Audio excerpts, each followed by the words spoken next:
Buenas noches, 10 en punto, comenzamos el programa. Venimos de 15 minutos analizando la actualidad con los titulares que nos han dado nuestros analistas. Hoy la gran noticia es que el acuerdo para la reforma del Consejo General del Poder Judicial está absolutamente roto como consecuencia de la decisión que ha tomado la persona que ven en sus imágenes, este señor con barba. El acuerdo entre el PP y el PSOE ha saltado por los aires. Este juez, Manuel Marchena, ha dicho no. No al pasteleo entre PSOE y PP para repartirse la justicia. No a la politización pornográfica, me atrevería a decir, que había supuesto el pacto entre las dos formaciones mayoritarias en nuestro país. No a que su nombre pueda estar detrás de la sospecha de que, como decía Cosidó, con el acuerdo el PP iba a controlar la Sala Segunda del Tribunal Supremo, la Sala 61, insisto, como se le pescó ayer a Cosidó en el WhatsApp que enviaba el pasado sábado a los 142 senadores populares. Con esta decisión, el pacto que no se tenía que haber producido, pese a que es constitucional, pese a que está recogido en la ley, una ley orgánica así lo recoge, el pacto vergonzoso en el que Sánchez y Casado se repartían la justicia, como les decía, salta por los aires. Más allá de los motivos, nos vamos a plantear la evidente cuestión de qué va a ocurrir a partir de ahora. ¿Cómo se puede despolitizar la justicia, si es que se puede hacer? El autor del WhatsApp, Ignacio Cosidó, el portavoz del PP en el Senado, no dimite todavía, y ya han pasado más de 24 horas desde que se conociera ese WhatsApp, y dice que se siente absolutamente respaldado por Pablo Casado. El presidente popular matiza. He hablado con el presidente del partido, me siento respaldado. Mientras mantenga la confianza de mi grupo parlamentario y mantenga la confianza del presidente, pues seguiré al frente del grupo parlamentario. Cualquier otra explicación que se haya publicado, que se haya transmitido por móvil o que se haya podido interpretar no es la verdad ni es la razón que a la dirección nacional que este grupo parlamentario respalda ha tenido. Y por su parte el presidente del gobierno, aquel que hace un año criticaba este sistema de elección de jueces y que dijo que si él gobernaba lo iba a regenerar, insisto, hace un año, dice ahora que está en contra de que los jueces y fiscales sean quienes elijan a quien les va a gobernar. Es decir, aprueba que sea el Congreso y el Senado, los políticos, los que pacten los nombres de los jueces. Y también vamos a hablar de los indultos, porque no vamos a dejarla, está muy relacionado con esta crónica político-judicial de la que estamos hablando. Hoy el PSOE debe apuntar otra página negra más a su controvertido, digamos, historial político. Ha votado, junto a los comunistas de Podemos y a los separatistas catalanes y vascos, al fin y al cabo sus socios de gobierno, dejar abierta la puerta al indulto a los políticos que en este momento están procesados por el golpe de Estado que se dio en Cataluña el año pasado. Evidentemente era una propuesta de Ciudadanos y dependía también de que en primer lugar se celebre el juicio y en segundo lugar, fundamental, de que los políticos Junqueras, Romeva, Forn y compañía fueran condenados. Sánchez evitaba pronunciarse sobre este aspecto del indulto de la siguiente manera. ¿De qué sentencias, de qué indultos me habla si no hay sentencias? Ustedes hablan de indultos sobre sentencias de juicios que aún no se han celebrado. Evidentemente que no se ha celebrado y todo español lo sabe, no se puede pretender ofender a la inteligencia de todos los españoles después del juicio y después de que haya una condena, si es que la hay, porque a lo mejor el juez, Marchena por cierto, dice que todos son inocentes. Vaya usted a saber, pero en ese momento es cuando se puede producir el indulto y ahí es cuando querían interpelar al Partido Socialista que, insisto, junto a Podemos ha votado que no a la propuesta de Ciudadanos de no indultar a los que dieron el golpe de Estado. Por cierto, fíjense, los de Esquerra Republicana que han vuelto a dar la nota. Así contestaba el portavoz Joan Tardá a todos los que llamen, dice, golpistas a los líderes del proceso separatista. Escuchen. Cada vez que nos llame a nosotros golpistas, le diremos fascista. Bueno. Así de claro. ¿Cómo definir lo que ocurrió el año pasado, señor Tardá? Porque desde luego la lista de fascistas en España va a ser muy, muy larga, porque más de la mitad de la sociedad, yo me diría que casi al completo, excepto los separatistas, consideran que se dio un golpe de Estado en Cataluña, que se gobernó saltándose las leyes, la Constitución. Si eso no es un golpe de Estado, que venga Dios y lo vea. Venga, presentamos nuevamente a la mesa que nos acompaña esta noche. Pedro Insúa, profesor de filosofía, está con nosotros. Buenas noches. Buenas noches, encantado de estar aquí. Que nos ha regalado a Servidor y al Gato este fantástico libro. 1492, España contra sus fantasmas. ¿Qué tal va, Pedro, la venta? Danos un resumen somero. Segunda edición ¿Sí? en unos meses, salió en mayo y lo presento en Zaragoza este sábado y va bastante bien, ¿no? Es un tema, bueno, ha tenido la suerte desde el punto de vista editorial y desde el punto de vista del autor de encontrarse con todo el movimiento catalanista, aunque fue más bien Causa, la editorial que tiene sede en Barcelona, sensibilizada con el tema, pues me pidió a mí, es un encargo, es un libro de encargo, me pidió que escribiera un libro con esas... Hablabas antes de que los políticos debían estudiar, pues probablemente deberían leerse libros como este, ¿no? Para saber de dónde venimos. Bueno, muchísimas gracias, Pedro. Xavier Cajo, buenas noches, buenas noches de nuevo. Buenas noches. ¿Todo bien? Que le veo con la bufanda ahí detrás. ¿Tiene frío? Bueno, no, es que hay que tomar medidas, ¿no? Llega el frío. Algunos nos hemos mojado hoy 3 veces, ¿eh? Ya. Este no, porque por las mañanas duerme, pero los que madrugamos... Sí, ya pues, me gustaría a mí dormir. 3 veces 3. Con la chavalería. Bueno, gracias, Xavi, por estar con nosotros. Asís Timmermans, buenas noches. Muy buenas noches. Gracias por estar en El Gato. Un placer estar otra vez aquí. Miguel Durán. Pues nada, yo de aquí... Qué alegría verle de nuevo. Muchas gracias. A mí también me produce muchísima alegría mirarte.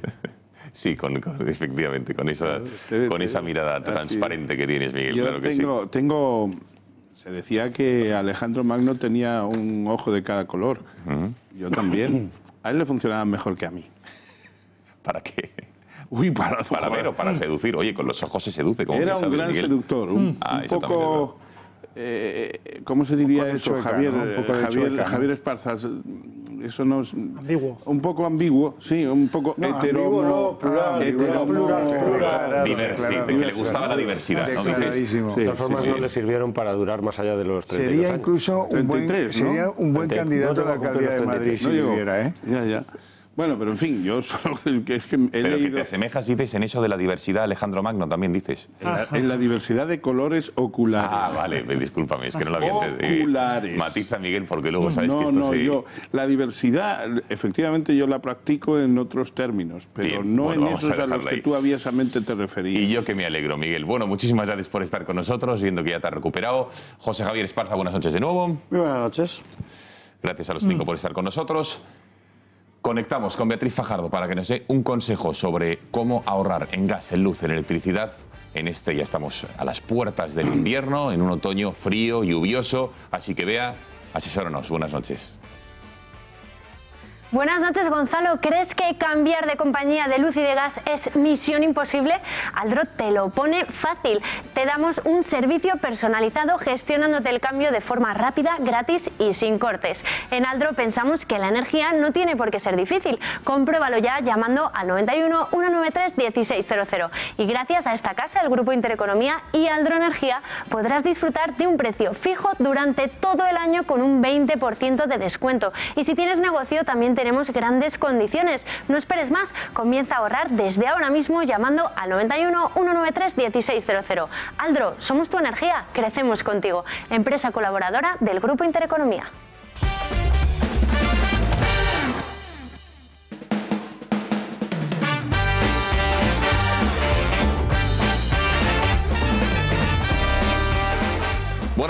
Buenas noches, sigo aquí. Sí. Madre mía, yo es que ya Qué cumplido es, Gonzalo, de verdad. Es que reitera las buenas noches porque siempre le gusta saludar por duplicado, por lo menos. 10 y 12 de la noche, eso es lo que quería decir, disculpen. Ha sido un día complicado, largo, pero aquí seguimos y nos queda todavía mucho gato por delante. Bueno, vamos a trasladarnos hasta el Hotel Palace en Madrid porque ahí se ha reunido lo más nutrido de la clase política y también de la clase de la justicia, ¿no? Abogados, fiscales, jueces, porque se entregaban los segundos premios Confilegal y en un día tan señalado como el asunto que vamos a hablar sobre esa reforma del Consejo General del Poder Judicial que se ha visto truncada por los WhatsApps de Cosidó y por la decisión de Manuel Marlaska de hoy de renunciar a la presidencia, hoy probablemente no... Ojalá. Marlaska renunciaría a la presidencia. Pero aprenderá. Efectivamente. Bueno, pues eso, que cómo estamos hoy. Vámonos hasta el Palace. María Matos, buenas noches. Cuéntanos el ambiente que has vivido ahí y con muchos protagonistas, entre otros el juez de Arena, que creo que has tenido ocasión de hablar, ¿no? Adelante. Buenas noches, Gonzalo. Pues sí, son unos galardones que premian la innovación, la independencia, la trayectoria y el compromiso de los abogados y los jueces que día a día en España luchan para que el mundo del Poder Judicial, el mundo de la justicia sea un poco más libre e independiente. Como decía, son los segundos premios que Confilegal utiliza... legal. Y aquí en esta sala del Palace de Madrid, como vemos, el acto acaba de acabar hace tan solo 15 minutos. Vemos a todo el mundo despidiéndose. No sé si en el centro de la sala precisamente podéis ver al juez Llarena hablando también con el juez Pablo Ruz, que ya ha llevado muchísimas causas importantes en estos últimos años. Y bueno, como vemos, la gente está disfrutando de un cóctel que ofrece Confi Legal. Quizás uno de los premios más destacados precisamente ha sido el premio a la independencia, que ha sido recogido por el magistrado Pablo Llarena, que recordamos es el juez que está instruyendo toda la causa del proceso independentista. Pues Confi Legal ha querido premiar esa trayectoria tan difícil que está teniendo y que está llevando a cabo en estos momentos con la situación en Cataluña, donde se ha visto acosado, atacado e incluso amenazado él mismo y su familia. Por eso precisamente le hemos preguntado. Discúlpeme que le insista, simplemente a nivel personal, ¿cómo lo ha vivido usted?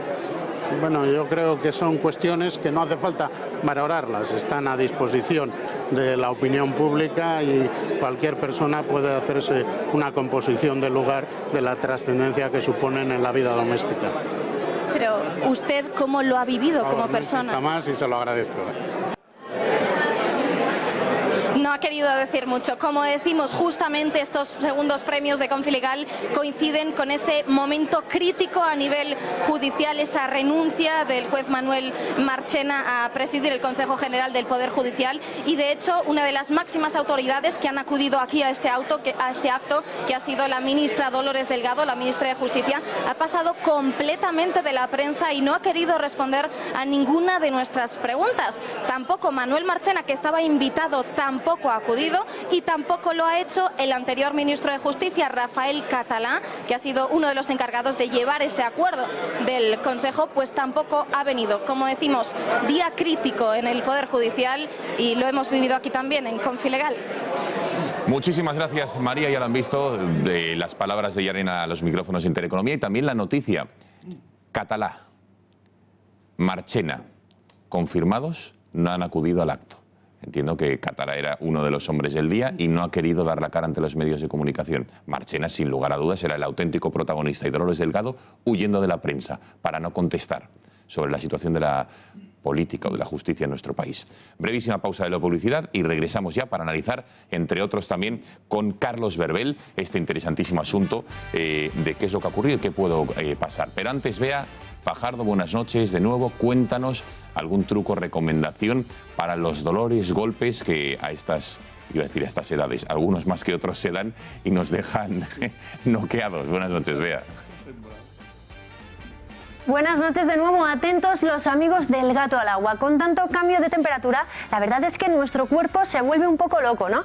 Pero sobre todo sufren nuestras articulaciones y nuestros huesos. Y ahora es cuando la artritis, la artrosis y la osteoporosis se convierten en nuestro peor enemigo. Afortunadamente tenemos a Biosalud Natura y a su equipo de especialistas que nos enseñan tratamientos como la magnetoterapia, la presoterapia y la ondulación, los últimos avances en las clínicas más importantes. Y sobre todo tenemos esto de aquí, Analgidol, con este gel que tengo aquí en mis manos y solo 2 aplicaciones diarias en la zona dolorida vamos a conseguir una mejora inmediata gracias a su efecto analgésico y antiinflamatorio. Su precio es de 49 €, pero Biosalud Natura pone a su disposición 50 unidades totalmente gratis para las 50 primeras llamadas que marquen el 91 391 89 89, el teléfono que aparece en pantalla. Recuerden que los 50 primeros reciben este gel valorado en 49 € totalmente gratis, y que además lo hacen de manos del equipo de especialistas de Biosalud Natura, que les asesorará sobre sus dolencias. Llame ahora mismo al 91 391 89 89 y atrévase a decir adiós al dolor. Gonzalo, este que tengo aquí se lo vamos a regalar hoy a alguien, ¿verdad? Muchísimas gracias, Bea. Yo creo que Esparza, que encima ya en maquillaje decías que no sé, que tienes una tendinitis. ¿Qué te pasa en el hombro? Ten, Esparza, porque para los golpes, ¿estás bien del hombro? ¿Qué te pasa? No puedo contar por qué motivos, pero el hecho es que tengo un importante dolor en la parte izquierda. Eso suena bien, ¿eh? Jab de izquierda. Y bueno, en fin, ¿qué se le va a hacer? Pues Analgidol, ya lo sabes que te va a servir. Señor, echar así, brevísima pausa de publicidad. Regresamos al Palace para hablar de Carlos Berbel y de esta reforma del Consejo General del Poder Judicial, cómo queda la justicia en nuestro país después de la importante noticia de hoy. Hasta ahora.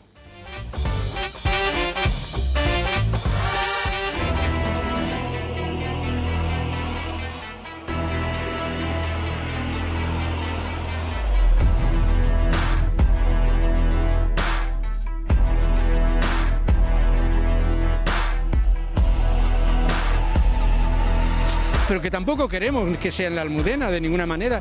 Bien, que su familia se lo lleve, pero como ha pasado en tantos otros sitios, en un lugar desconocido para los demás, ¿no?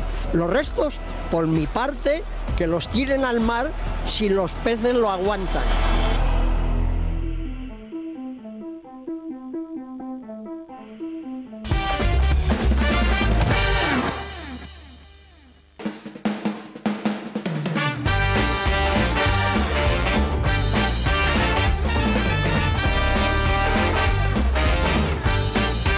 Vamos a entrarnos de lleno en la noticia del día. Esta mañana amanecíamos con la carta que el presidente de la Sala Segunda del Tribunal Supremo, y era el candidato a presidir el Consejo General del Poder Judicial y el Tribunal Supremo, Manuel Marchena. Ahí le ven, el señor de barba.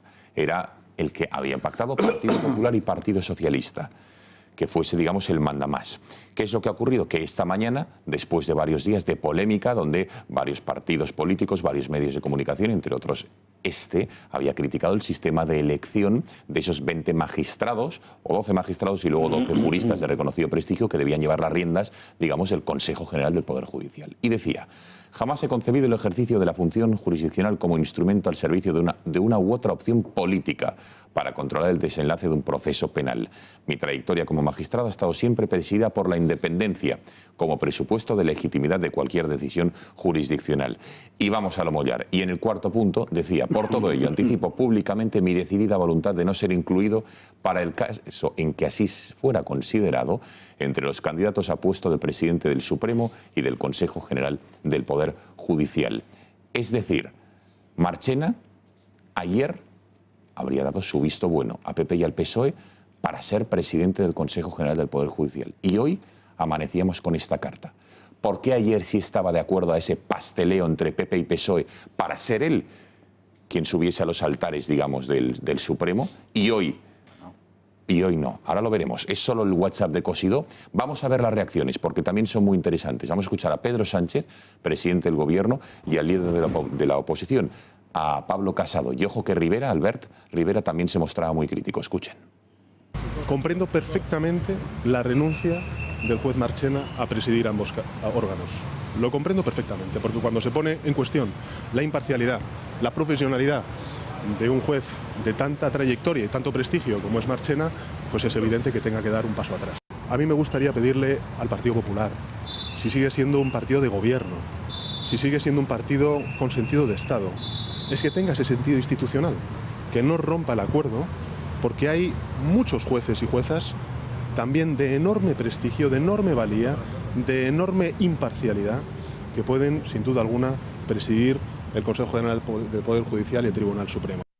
Yo lo que he decidido en el día de hoy es romper este pacto para la renovación del Consejo General del Poder Judicial, no solo por la dignidad de este grupo parlamentario, no solo por respeto a los propios jueces y fiscales, a los que nunca este grupo parlamentario ha solicitado nada ni se ha puesto en contacto con ellos, pero también para respetar el fortalecimiento de las instituciones y para ser coherente con el proyecto de regeneración política que la Dirección Nacional ha emprendido en los meses anteriores.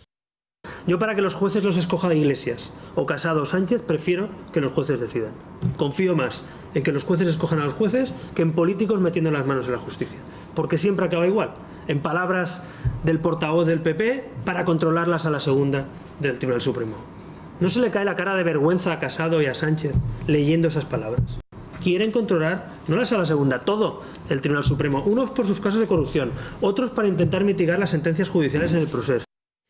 Bueno, si el lunes pasado hablamos aquí con Carlos Verbel, director de Confilegal, acerca de este nombramiento, de su polémica, algunos más a favor o en contra. Tenemos conexión nuevamente con Carlos Verbel, director de Confilegal, que hoy, por cierto, Carlos, buenas noches. Buenas noches. Enhorabuena, porque creo que ha sido un éxito rotundo, absoluto. Lo acabamos de ver en directo, las imágenes con las cámaras del Gatalagua, por lo menos de asistencia.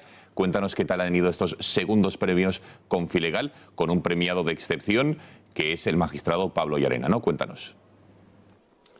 Pues mira, yo, parafraseando a la vicepresidenta de Constitucional, que dice que no le gustan los halagos porque debilitan, pues yo me estoy planteando que sientan muy bien, evidentemente, ¿no? Ha sido un éxito completo, pero el éxito se mide en seguir en la carrera y en seguir trabajando y en seguir informando y que estemos con vosotros y que demos exclusivas y que informemos. Eso es lo fundamental. Pero fundamental todo eso también es, bueno, tengo que decirte una cosa, Marchena no ha venido hoy, ayer me aseguró que sí que venía, porque nos sorprendió esta mañana justamente con la carta esta, con la carta de renuncia. Una carta de renuncia que tiene su base fundamental en los tweets de Cosidó. Es decir, cuando Cosidó distribuye eso entre su gente, evidentemente era ser presidente del Consejo General del Poder Judicial en esas condiciones era volar con las alas de plomo. O sea, iba a estar en continuo puesto en tela de juicio estos 5 años y yo creo que la apuesta que ha hecho, la apuesta por la dignidad y sobre todo por la independencia del Poder Judicial, pues es un zapatazo, ¿eh? Es decir, mira,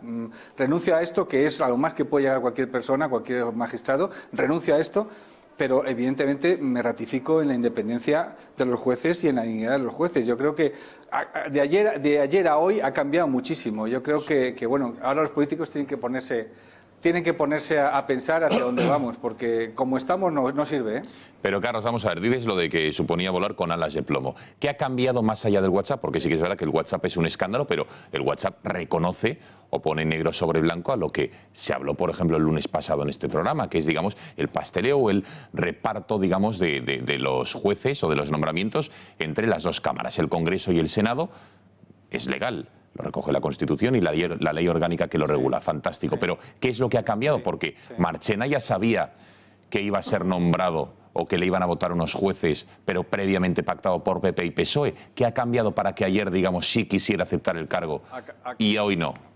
Ha cambiado el WhatsApp de Cosidó, que es una ignominia, porque evidentemente en la sala segunda, en la sala de lo penal, te lo aseguro, los conozco bastante bien, sé cómo funcionan, no operan por referencias políticas. Se está mezclando lo que es el órgano de gobierno de los jueces del Consejo General del Poder Judicial con el Tribunal Supremo, y eso tampoco podía él admitirlo. Y ante eso, anteponiente a la de juicio, y porque su nombramiento con esto ya ratificaba de que bueno, la justicia estaba invadida por la política, pues ha decidido dar el zapatazo y decir que él es un juez y que va a seguir al frente de la sala segunda y que aquí no hay injerencia política. Y yo le creo, sinceramente yo lo creo. Lo que pasa es que, claro, evidentemente, yo creo que desde el lado político se crea la especie de que todo está invadido, de que además ellos manejan con los hilos y demás, y no es cierto. No es cierto, por lo menos en lo que yo conozco, al 100% no es cierto. Pasa que, evidentemente, hay dos cosas. Una es la apariencia de verdad, lo que la gente piensa que es muy importante, y otro lo que sucede. Y en este caso, la apariencia de verdad pues se ha convertido en la verdad misma. Entonces, ante esa sospecha de politización, ha decidido pues dar un paso a un lado y no ser presidente. Ya está. Bueno, Carlos, ¿y entonces ahora qué? Porque vamos a ver, Pedro Sánchez ha dicho, oigan, a los del PP, mantengamos el pacto de los 20 miembros, uno se cae, pero 19 siguen confirmados, pongámonos de acuerdo en el nombramiento, digamos, en el 20º, pero sigamos con el pacto. El Partido Popular ha dicho que nanay, que lo rompe y que vuela por los aires. ¿Qué va a pasar ahora? Porque Marchena se queda en la sala segunda, va a ser el instructor, el juez del proceso del juez contra el juicio contra los golpistas, pero ¿qué pasa con el Supremo y el CGPJ? No pasa nada, simplemente va a pasar como ocurrió en 2006 con el Consejo de Francisco Hernando, que se prolongará hasta que haya una mayoría en el Parlamento y se les pueda elegir de nuevo. Yo creo que esto también hable otra fase diferente. Ciudadanos y gran parte de las asociaciones están pidiendo que esos 12 vocales jueces los elijan los jueces directamente, como se hizo en 1980. ¿Qué ocurre? Pues esto vuelve a abrir ese debate. Vuelve a abrir el debate de vamos a democratizar el Poder Judicial y vamos a dejar que los 5.500 jueces nombren a sus 12 vocales judiciales, vocales jueces. Ese va a ser el debate a partir de ahora. A mí me hace mucha gracia lo del presidente Sánchez, de decir, bueno, vamos a llegar a un acuerdo y demás. Es que la cosa se ha roto y es difícil volverla a recomponer. ¿Por qué? Pues porque la sospecha de politización perjudica principalmente por encima de todo el sistema democrático. Entonces, bueno, lo que ha hecho Villarén Marchena es un ejemplo de honradez y de dignidad en ese sentido. Yo renuncio, te aseguro que más de un juez daría su mano derecha, su mano izquierda y las dos piernas por ser presidente del Consejo General del Poder Judicial. Una última cuestión, Carlos. Entiendo que este ha sido el tema del que todo el mundo habla. No sé si has tenido ocasión de hablar con otros magistrados, jueces, fiscales presentes en estos premios de Confía Ilegal. ¿Cuál es el sentir? ¿Hay preocupación? Porque, desde luego, la imagen que se está dando de la justicia, sea o no sea cierta, a tu juicio no lo es que la justicia está politizada, pero es la imagen que se está dando a los españoles. ¿Están preocupados con los que hayas podido hablar esta noche? A ver, me decía Nacho Abad de esta Antena 3, hablamos, dice, aquí no hay un aplausómetro, ¿verdad que no? Digo, no. Hemos concedido el premio a la innovación a unos magistrados que se llama Manuel Ruiz de Lara. Él es magistrado del juzgado de mercantil número 10 de Barcelona y le hemos dado el premio a otra cosa diferente. Pero ha hecho un discurso en la línea que estoy diciendo ahora mismo, que ha habido dos aplausos, pero a lo bestia. Uno ha sido a él, al terminar, porque ha hecho una declaración de intenciones, mañana la publicaremos en Confía Ilegal. O sea, es un discurso en toda regla, es como el discurso de Gettysburg, lo mismo. Y luego ha habido un segundo discurso que ha sido, o una aparición, mejor dicho, de Llarena, cuando ha subido, y también lo mismo. Bueno, pues la gente entiende que la apariencia de la politización no se puede mantener, no se puede nombrar a un Consejo del Poder Judicial con esa sospecha de politización. Hay que volver a repensar todo y yo creo que, yo te dije en su momento, yo tenía el corazón partido, porque consideraba que Llarena era el mejor candidato, pero consideraba también que los 12 vocales tenían que ser elegidos jueces por los 5.500 jueces. Quizá ha llegado el momento de volver a retomarlo. Carlos Berbel, enhorabuena por estos premios. Reitero mi felicitación y de esta casa. Y gracias por haber atendido a las cámaras del Gato. Buenas noches. Un placer. Venga, a ver, Horcajo. Debo estar un poco díscolo hoy, pero es que no me gusta nada de lo que veo. Nada. Ni tampoco me gusta Marchena. Marchena fue evidentemente consultado antes de barajar su nombre. Por el PP primero y después de conseguido el acuerdo por el PP más el PSOE más los que pretendían esta especie de intento de asalto prostitutivo del Consejo General del Poder Judicial. Pero no me parece decente. Es que los jueces aquí parece que viven en el Olimpo de los jueces. Que ese señor exprese eso es muy de agradecer. Pero que lo haga en un papel timbrado Tribunal Supremo, presidente de la Sala Segunda, es una indignidad. Si él quiere exponer circunstancias personales, que lo haga en un papel folio de la Casa Guarro, de la Casa Menos Guarro, pero no en un papel timbrado del Tribunal Supremo, presidente de Sala Segunda. Eso es impresentable, inaceptable. Vamos con los señoritos de los partidos políticos, que oye, qué bien, vamos a ver si arreglamos esto, ¿eh? Ahí están Catalán, Lola Delgado, todos estos que, en fin, que siempre están en los pasteleos, ¿no? Hombre, oye, el primero Pablo Casado, porque es donde más duele. Pablo Casado no puede decir, su argumentario de hoy es, nos han traicionado porque fueron los del PSOE los que divulgaron el nombre de Marchena. Bueno, oye, eso fue hace 15 días. Chico, ¿qué dices ahora? 15 días hace que pulula el nombre de Marchena y nadie se ha impacientado por nada. No, el grupo tiene toda mi confianza, Ignacio Cosidó. ¿Ah, sí? ¿Y por qué os habéis cargado el grupo de redes sociales en el que actuó Cosidó impunemente? A ver, ¿por qué lo habéis eliminado? Ya no existe. Ya no existe. En tercer lugar, dice, la explicación la completa con una especie de escorzo en el aire en el que dice, bueno, las filtraciones y además esto es vamos a cambiarlo porque esto se rompe el pacto. Se rompe el pacto si el PSOE quiere. Si el PSOE quiere, el jueves hay votación por la tarde, y si el PSOE no quiere, deja a Pablo Casado como cagancho en Almagro, porque va a tener que votar en contra de algo que ha dicho que sí antes. Y eso ahora depende del PSOE y no de otros. Eso sí se mantiene la votación en el Congreso. Es que eso está negociando Pablo Casado, a ver si los otros tienen la bondad, por favor, de eliminar esa votación el jueves. Y si no lo hacen, que yo, en fin, viendo cómo son los socialistas, no descarto para nada que no le hagan el favor y que tengan que retratarse allí en la Cámara haciendo de todo. Los socialistas, hombre, lo del presidente del Gobierno diciendo que gran magistrado es Marchena, que bueno es cuando las estaba intentando impedir que fuera Marchena el que liderase el Consejo del Poder Judicial. Cinismo en estado puro, sí. Es de un cínico que atropella. Y lo de Albert Rivera, el príncipe entallado. Chicos, esto no depende, para nada depende de que tenga yo confianza o no confianza en el Poder Judicial. Esto es una indignidad democrática que los partidos designen el órgano de los jueces. Indignidad democrática. No es que tenga más confianza o menos según quién esté en la alineación. Tengo que decir 3 cosas a propósito de la alineación. Se ha centrado mucho el tiro en Marchena. Ojo con llevarle a los altares porque lo de la carta con membrete no me gusta nada. Pero es que luego este pasteleo incluía unos nombres terroríficos. Por ejemplo, Bernardo Fernández Pérez. ¿Quién es este tío? Un tío que ha sido alto cargo del PSOE.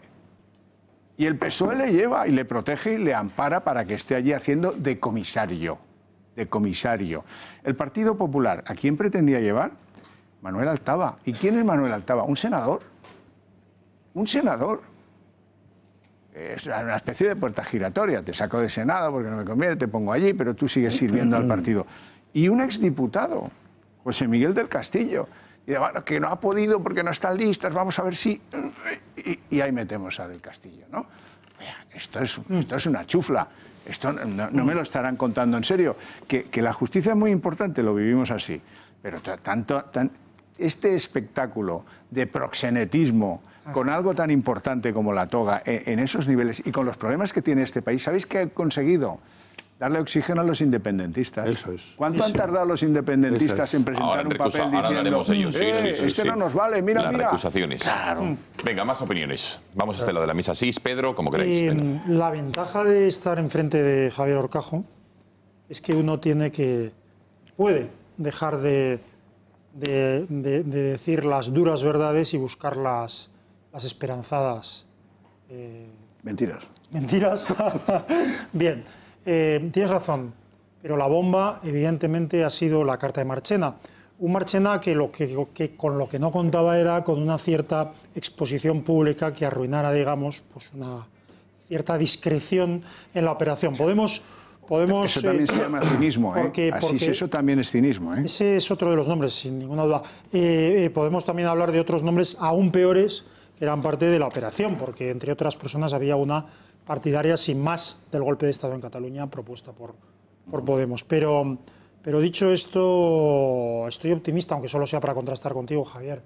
Estoy optimista porque creo que Pablo Casado, al que creo que en parte le han engañado, o quiero creerlo, al que creo que es la última trampa o el último maltrato por parte del sorayismo, y no le quito culpa a Pablo Casado porque se ha dejado dar, no te digo dónde, por Catalá y Cosidó.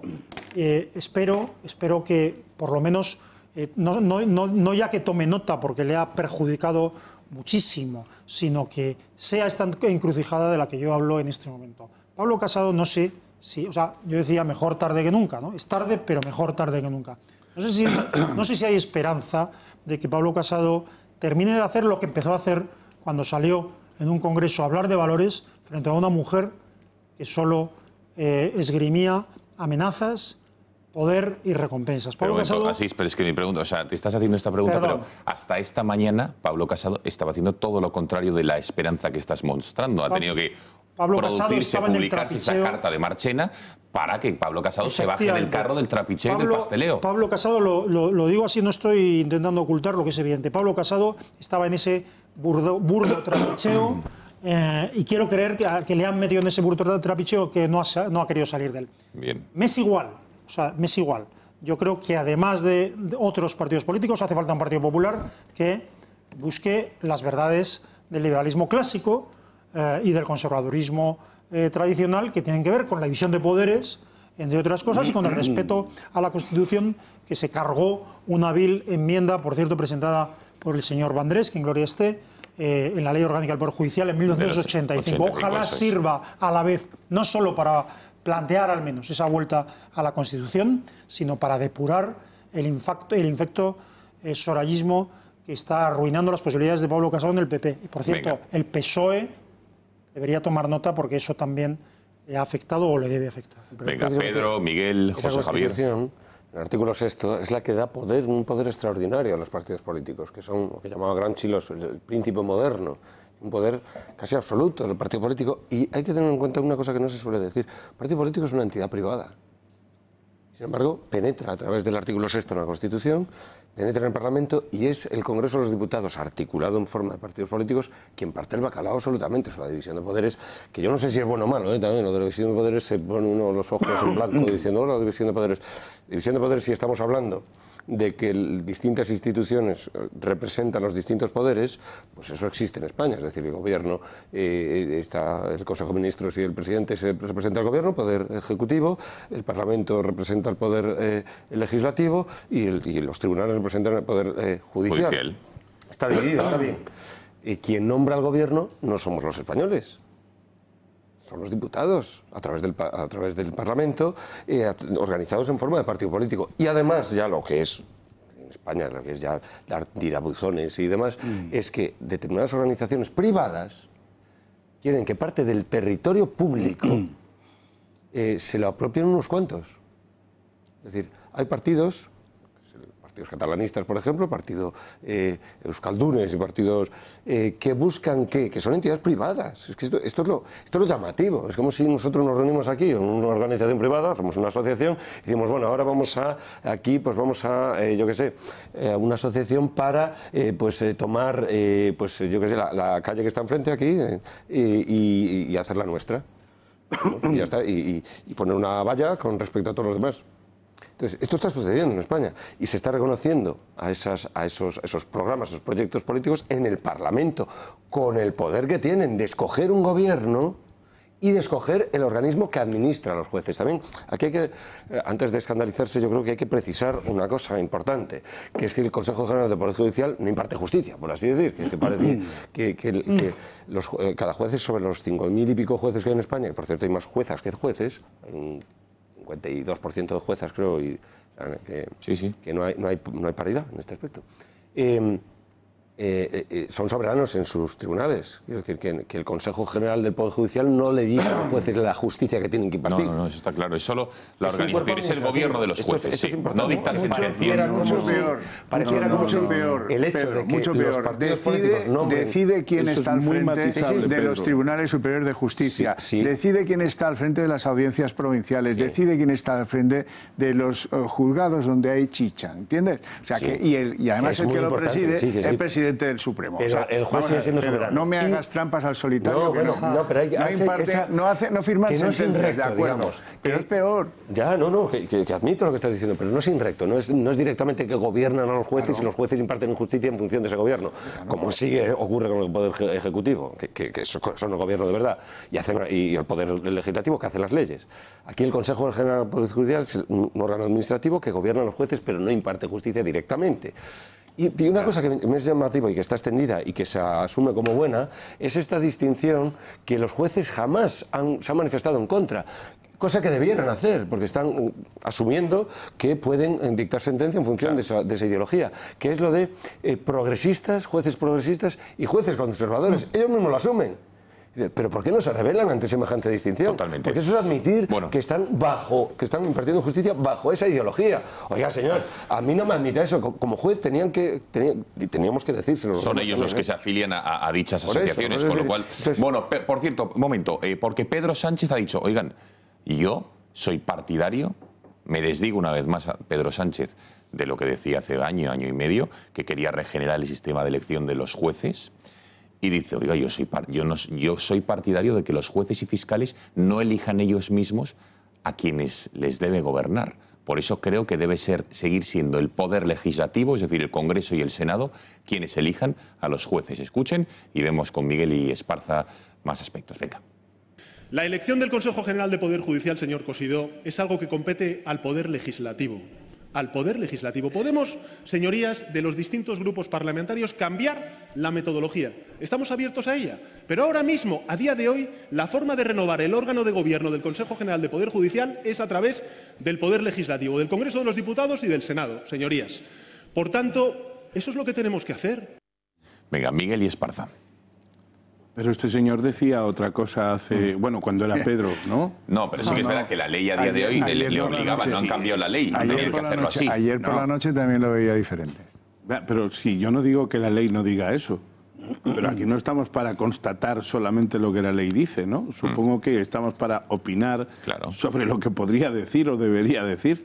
Yo creo que hoy ha sido la culminación de uno de los periodos recientes de mayor vergüenza para la judicatura española, para la administración de justicia mejor en conjunto y para la política española. Si una democracia, si la calidad de una democracia se tiene que medir por el funcionamiento democrático de sus instituciones, a mí me parece que la nuestra, en muchísimas de nuestras instituciones, sí que es manifiestamente mejorable. Me explico. Yo no sé si voy a coincidir con el que Javier ha denominado antes príncipe entallado, ¿has dicho? Sí. Eso porque lleva el traje porque siempre sale estirándose la americana y con unas cosas de una talla que parece que manda a su hermano mayor al sastre. Gracias por aclarar. Gracias por aclarar las imágenes a este pobre ciego. Yo no sé, creo que sí, que efectivamente habría que hacer una reforma profundísima, que los jueces, efectivamente, y para eso no hace falta modificar la Constitución, que los jueces los elijan los jueces, los 12 jueces, y que los juristas sean efectivamente juristas de reconocido prestigio, pero con alguna salvedad, que no puedan ser personas que tengan militancia reconocida en ningún partido político, que no puedan ser personas que estén bajo sospecha de tener cualquier adscripción. Y lamento tener que insistir en lo que decía antes Javier, en relación a lo que tú decías, Pedro. Efectivamente, el Consejo General del Poder Judicial es un órgano de gobierno, no pone sentencias. Pero tiene una influencia tan capital que si no la tuviera, no estaríamos asistiendo al espectáculo que estamos viendo. Es decir, el Consejo General del Poder Judicial quita y pone, y no siempre, a decir de los propios jueces, de acuerdo con los verdaderos méritos. Ahí hay mucho pasteleo. Es decir, el pasteleo que la gente ve se produce está cuando se elige el Consejo General del Poder Judicial. Pero luego, entre cajas de lo que es el devenir diario del Consejo General del Poder Judicial para la provisión de vacantes, los jueces saben mejor que nosotros qué es lo que pasa ahí. Yo no digo que todos los nombramientos adolezcan de ese defecto, pero yo me sentiría mucho más tranquilo como actor modesto actor de la Administración de Justicia si efectivamente las cosas fueran claras. Mira, en España podemos decir que de la planta judicial de más de 5.000 jueces, de los cuales no todos están dictando sentencias, de esa planta lo general es que funciona muy bien, con sus propios defectos, con sus deficiencias y sobre todo con unas deficiencias estructurales muy importantes que el poder político aún no ha sabido resolver. Pero funcionan bien en los pleitos generales. Yo diría que un porcentaje elevadísimo de cómo se resuelven los pleitos normales, para tildarlos de alguna manera, se resuelven aceptablemente bien. Para eso están además los recursos, etcétera. Cuando llegamos a pleitos que tienen una trascendencia política, mediática, económica, etcétera, cuando llegamos a eso, ahí hay mucha tela que cortar. Y si tuviéramos un poder judicial efectivamente democráticamente elegido, esto sería de otra manera. Y cuando llegamos además también a un tercer conjunto de pleitos, es decir, cuando llegamos a los pleitos en los que se dilucidan irregularidades internas del cuerpo judicial, también hay sus más y sus menos, también. Y eso también debería estar lejos de las influencias político-judiciales. Yo me sentiría mucho más tranquilo. Y acabo. Creo que después vamos a hablar de lo que esto ha supuesto para el tema del independentismo, ¿no? Ahora mismo. Pues entonces me reservo para Fantástico, porque ahora veremos, insisto, que ya tanto Romeva, Junqueras, Turull, Rull ya han hecho escritos, incluso de recusación, viendo la politización que hay. Venga, José Javier. Bueno, aquí hay dos planos. Por una parte está, digamos, el de la espuma de los días, que es muy importante. Los triquilluelas de PP, de PSOE, de separatistas y no sé cuántos en torno a este asunto. Y habéis contado cosas muy interesantes sobre el tema. Y dos, la cuestión de fondo, que es el problema que hace un par de semanas aquí planteábamos Rocío Monasterio y yo, que nos quedamos solos diciendo que era insensato mantener este sistema. Y había aquí dos contertulios que decían que bueno, que sí, que es verdad, pero que de todas formas este era un buen consejo, porque tal... Es decir, nos hemos resignado de tal forma a la sordidez estructural del sistema en España, que esta vergüenza, hace solo una semana, nos parecía tragable. Hoy ha dejado de parecernos tragable porque un personaje como Marchena ha hablado, con todos los peros que Javier Horcajo le ha puesto, y muy bien puestos, pero el hecho es que lo ha soltado. Y entonces todo el mundo que ha dicho, ¡qué dignidad! Bueno, bien, ¿por qué? Porque la gente estaba deseando ver eso en alguien. No porque el atributo corresponda al sujeto exactamente, sino porque es lo que todo el mundo piensa y nadie se atreve a decir. O mejor dicho, se atreve, pero nadie hace nada nunca. Esto que hemos visto ahora, y ha estado muy bien ahí, desde mi punto de vista, lo que ha dicho Pedro, es uno de los enormes problemas que tiene España para su continuidad histórica, que es que como Estado estamos fracasados completamente. La justicia es una función del Estado, no es una función del Gobierno. Es decir, es una función del Estado, del aparato del que nosotros nos dotamos para hacer vivible la convivencia y la continuidad histórica de la nación. Aquí resulta que no. Aquí la justicia, como prácticamente todo, está intervenida por poderes, dice Pedro, privados, yo diré, y aquí los he mencionado así, neofeudales, como son los partidos políticos, que se encargan de repartir las diferentes cuotas de poder mediático, económico, financiero, político, etcétera, donde todos ya son lo mismo. Y el problema no es, como se planteaba aquí en el debate hace un par de semanas, que los jueces se conviertan en correa de transmisión de tal o cual partido. Eso no funciona así. El poder no funciona así. No hace falta. Vamos a ver, cuando un Estado Mayor planifica una eventual intervención militar en el mar de la China meridional, no es porque vaya a intervenir mañana, sino porque hay que saber dónde está cada uno por si hace falta. Y con esto es exactamente lo mismo, es decir, los partidos políticos y sus correas colocan a su gente por si acaso y por lo que pueda pasar, y porque al final son bazas de poder con la que juegas frente al que está frente de ti, ¿no?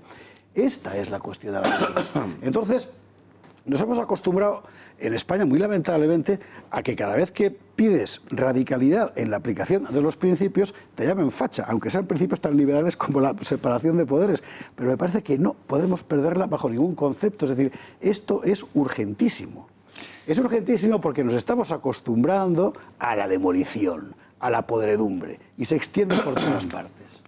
Y ya huele tanto tiempo tan mal alrededor que ya casi nos hemos acostumbrado y no podemos acostumbrarnos a eso. Incluso, perdón, y termino ya, la gente que ahora está diciendo, bravo Pablito, qué bien que has despertado. Y un rábano, no ha despertado. 10 segundos. Le han pisado un callo. Gonzalo, le han pisado un callo, pero a lo mejor despierta. Solo 10 segundos. Y venga, además, 10 segundos. En eso que describes, esa cloaca que describes, que a mí no me hace para nada ser optimista, los momentos de dignidad o llegan tarde o acaban siendo efímeros de 30 segundos, como aquel de Maragall, ¿os acordáis? Tiene usted un problema que se llama 30 segundos. Si te lo has perdido, te jorobas. Efectivamente. Bueno, pues la consecuencia de este sistema, que en parte ha definido Esparza, es que el separatismo se aprovecha de ello, evidentemente. Veremos si llega a término o a buen puerto, pero dos exconsejeros, el exvicepresidente Oriol Junqueras y el exconsejero Romeva, han presentado unos escritos su abogado de recusación del magistrado Marchena. ¿Por qué? Y cito textualmente, porque dice que está vinculado a una determinada orientación política que hace dudar de su imparcialidad.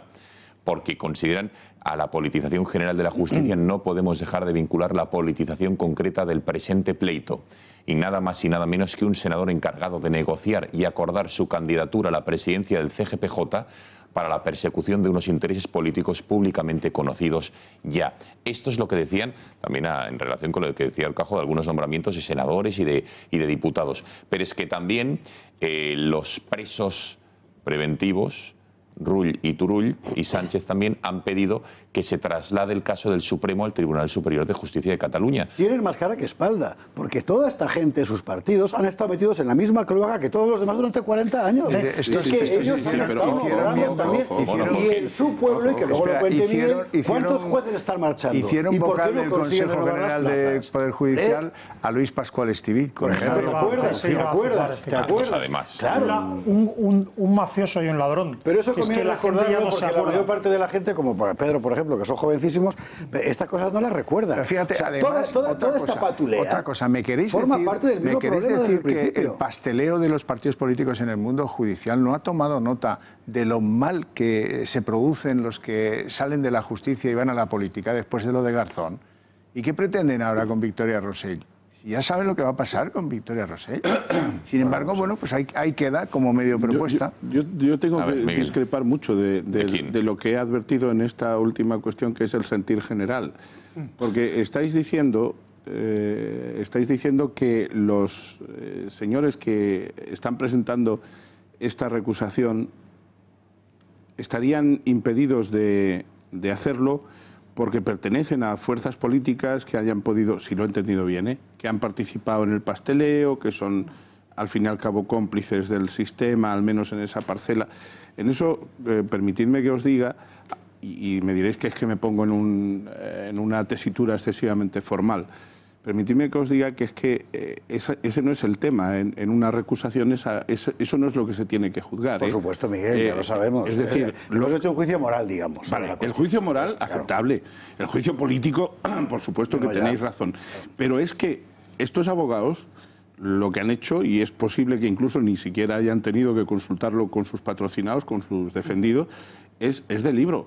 Es decir, si a mí un senador del Partido Popular y el conjunto de las fuerzas políticas me lo ponen a huevo, evidentemente me la dejan votando delante de la portería y yo chuto, claro, eso es así. Pero y el gravísimo... Por pasiva, no les ha importado ni a Casado, ni a Sánchez, ni a Rivera el que pudieran dar ese argumento, ese oxígeno a los abogados de los indultos. Yo creo que Rivera no tiene, aquí no tiene nada que ver. Rivera, el príncipe entallado que dices podía haber hecho un plante anterior y bueno, eso ya, él ya se pronunció en ese sentido. Él rechazó ese pacto y no participó. Pero a lo que vamos, es decir, esta situación en general, y en eso el señor Marchena, yo le aconsejaría que algún día se desencastille y dé una explicación llana, creíble. Y sin membrete. Como dices tú, sin membrete. Al señor Marchena, a su carrera, le han hecho un flaquísimo favor los que le han propiciado esta encrucijada, y él mismo, si de alguna manera la ha consentido. Tan evidente que parece incluso deliberado. Sí, porque, bueno, en eso tenía una tesis de Javier, que antes la ha dicho aquí fuera de antena. Si queréis la cuento. Pues la cuentas en cuanto que acabe. Cuenta. Ah, vale, que tiene que acabar Miguel. Vale. Hombre, es porque, coño, si encima que le estoy trayendo yo, le estoy sirviendo la cosa en bandeja, no me dejas... Pues Xavi. Pues venga, va, que Gonzalo no tiene mucho interés en que yo acabe. No, perdóname, Miguel, pensaba que ya sí, como has dicho eso, que se lo estabas centrando, discúlpame. Simplemente que le han puesto la cuestión a huevo, y aunque solo fuera por eso, el señor Casado tendría que tomar una medida muy seria con relación al señor Cosidó. Estoy de acuerdo. Y el señor Casado tendría que apartarse definitivamente y apostar rápidamente ya por un sistema absolutamente transparente respecto de todo lo que está pasando aquí. Pues fíjate lo que ha dicho Cosidó sobre si se siente respaldado o no por Casado, y cómo ha matizado Casado las palabras de Cosidó y el WhatsApp. Escuchen. He hablado con el presidente del partido, me siento respaldado. Mientras mantenga la confianza de mi grupo parlamentario y mantenga la confianza del presidente, pues seguiré al frente del grupo parlamentario. Yo he lamentado que un WhatsApp que era de un ámbito privado se fuera a un ámbito público. Es un WhatsApp que yo envié y, por tanto, asumo en términos absolutamente personales. El proceso venía muy dañado, muy contaminado previamente. Cualquier otra explicación que se haya publicado, que se haya transmitido por móvil o que se haya podido interpretar no es la verdad ni es la razón que a la dirección nacional que este grupo parlamentario respalda ha tenido. Las únicas motivaciones son estas, y cualquier otra que se haya publicado cuentan con mi rechazo, y desde luego haremos todo lo posible para poder hacer un sistema de elección que no se preste a estas interpretaciones. Comentar esto y lo que quería decir Horcajo. Si yo fuera, que Dios no lo quiera, nunca Cosidó, y me pillaran en una de estas, antes de hablar con nadie, convocaría rueda de prensa y diría: he hablado con el presidente y me siento completamente respaldado, para que luego me llame él. Claro, porque estas cosas en general en política funcionan así, sobre todo un tipo como Cosidó, que no ha sido exactamente un segundo espada en el gobierno. Un tipo como Cosidó que además está quemado y concernido por lo que se ha desvelado, que el otro día hablabais aquí con el chofer de Bárcenas. Es decir, es un asunto enormemente turbio y enlodado, lo cual, por cierto, perdóname así que terminamos. Lo cual, por cierto, es esa encrucijada de Pablo a la que se refería antes a Timmermans. Es decir, es que no se puede escapar. Es que no se puede escapar. Es que el problema de Pablo Casado no es Pablo Casado. El problema es que está encima de un barco que es una leprosería ambulante desde hace muchos años. Sí. Y no, por cierto, por la gente que está empujando el barco, sino por lo que lleva en la sentina. Tanto es como el caso Faisán, ¿no? Tanto es como el caso Faisán, por ejemplo. De tal forma que escapar de ahí, desde mi punto de vista, lo tiene francamente complicado, porque incluso del que yo, por cierto, estoy dispuesto a concedérsela, incluso en el caso de que él tenga la mejor voluntad, es que cada vez que levante un pie, le va a aparecer debajo una protuberancia en forma de Cosidó. Te voy a intentar demostrar que no es así. No, yo solo quería muy brevemente contar que por el conocimiento que uno tiene de cómo se trabaja en las filas de la calle Ferraz, yo me temo que se la han metido, pero hasta el Corvejón. Y que lo que se pretendía... ¿Se le han metido a quién? ¿A Ferraz o a Casado? A Pablo Casado, sí. Y a su pléyade de negociadores encabezados por un tal Catalá. Muy brillante Catalá. Bueno, se las han metido hasta el Corvejón. ¿Por qué? Porque conseguido el primer propósito, que es desarticular que Marchena esté al frente de la Sala Segunda del Supremo cuando empiece el juicio de los golpistas catalanes, luego lo que hay que hacer es tumbar a Marchena. Y de eso se van a encargar determinadas asociaciones judiciales o de fiscales, a la vista de algo que nadie puede cuestionar, que es que se vulneró el mecanismo de elección. Todo el mundo, aquí se eligió primero al presidente y después a los miembros del Consejo. Que es ilegal. Y eso no se puede pactar. Absolutamente, no se puede pactar con esta ley ni con ninguna. Absolutamente. Con lo cual, si una de esas asociaciones, por ejemplo, estoy imaginando, Jueces por la Democracia, lo lleva a Europa, Europa se carga el nombramiento de Marchena y ese era el verdadero plan. Pero te voy a demostrar, voy a intentar demostrar... Que no es así, decías. No, que José Javier se equivoca felizmente. ¿Por qué? No, me decía una... Las equivocaciones felices son buenas. Sí, o uno a veces desea equivocarse. Feliz culpa. Incluso desea que personas a las que admira se equivoquen.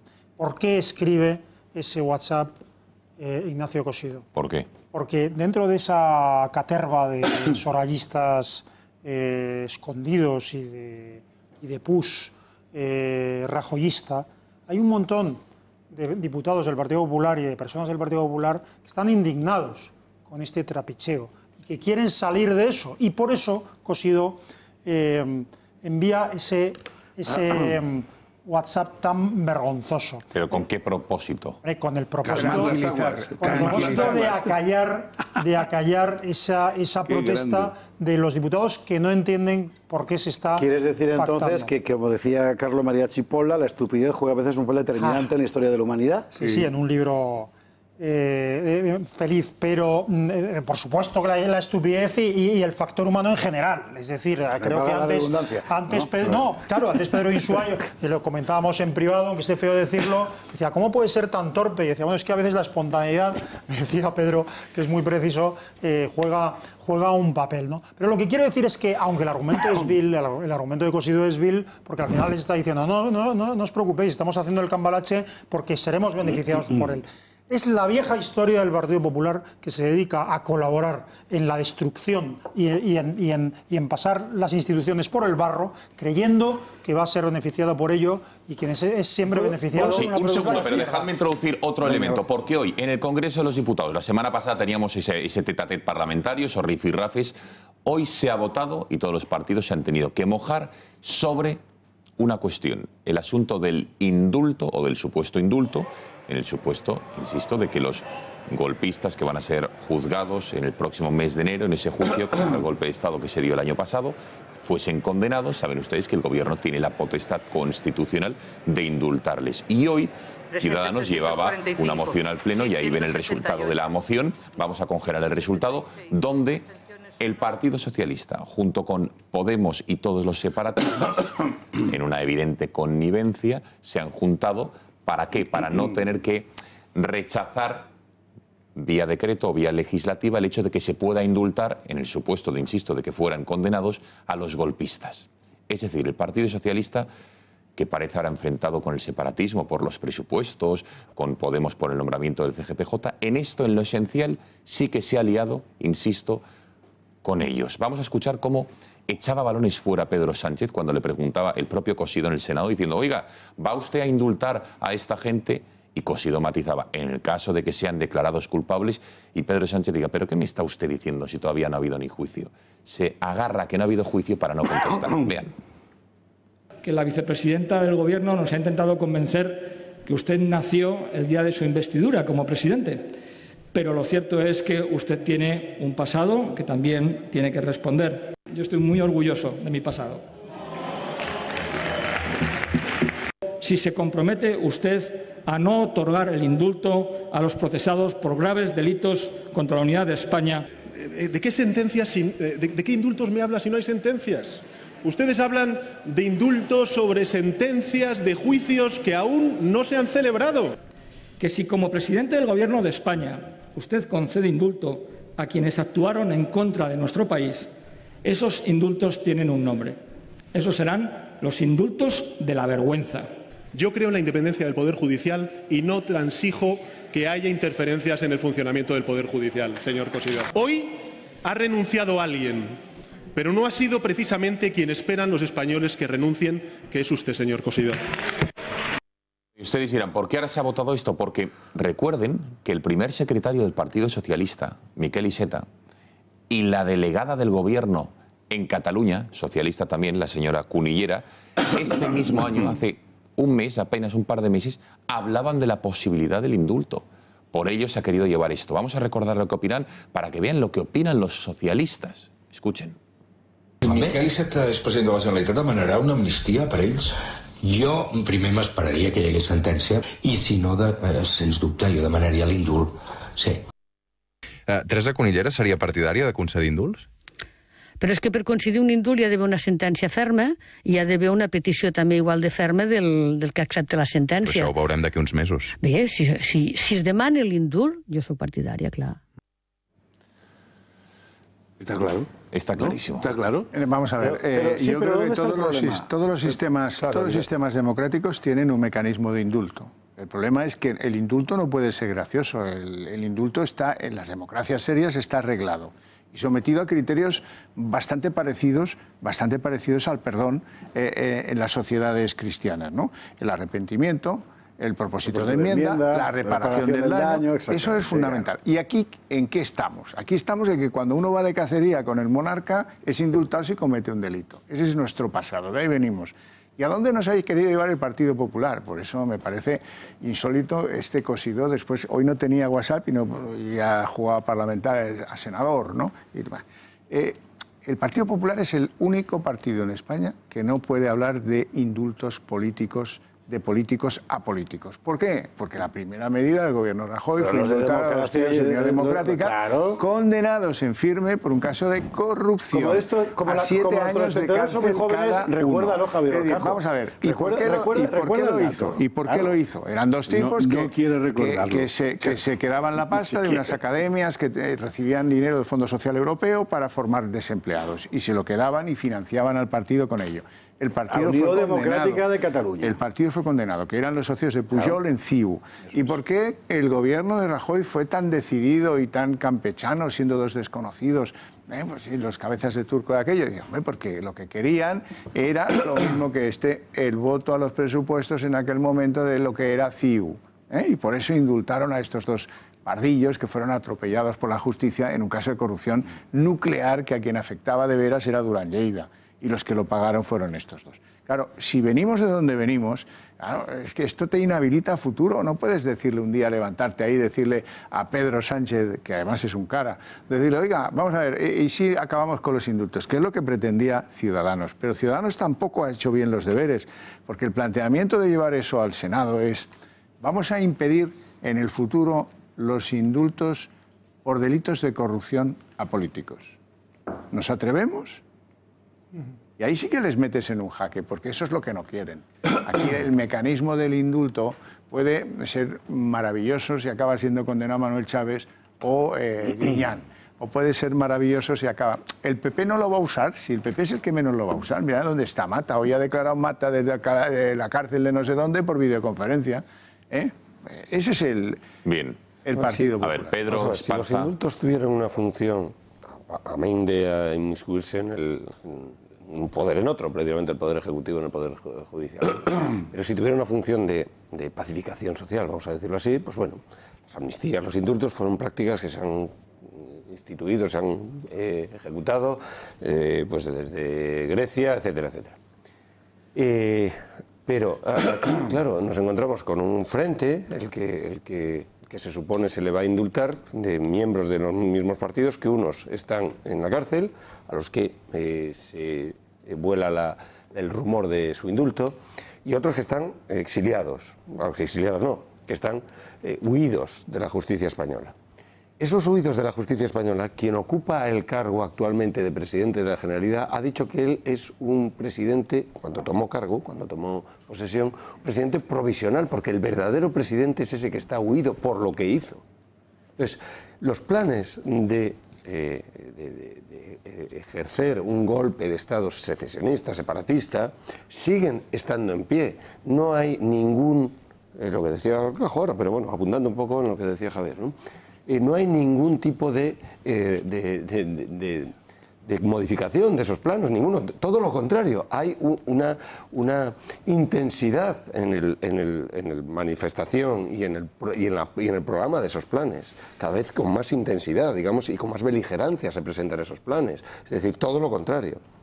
Entonces, cuando eso es así, claro, el indulto no tiene ninguna función. Es más, uno de los que se ha asumido, se ha dado ese papel y nadie le ha desmentido en el Partido Socialista. El vicepresidente del gobierno actual, Pablo Iglesias Turrión, el otro día, en un programa de televisión que todo el mundo pudo ver y que estaba grabado y que se puede ver, habló de presos políticos.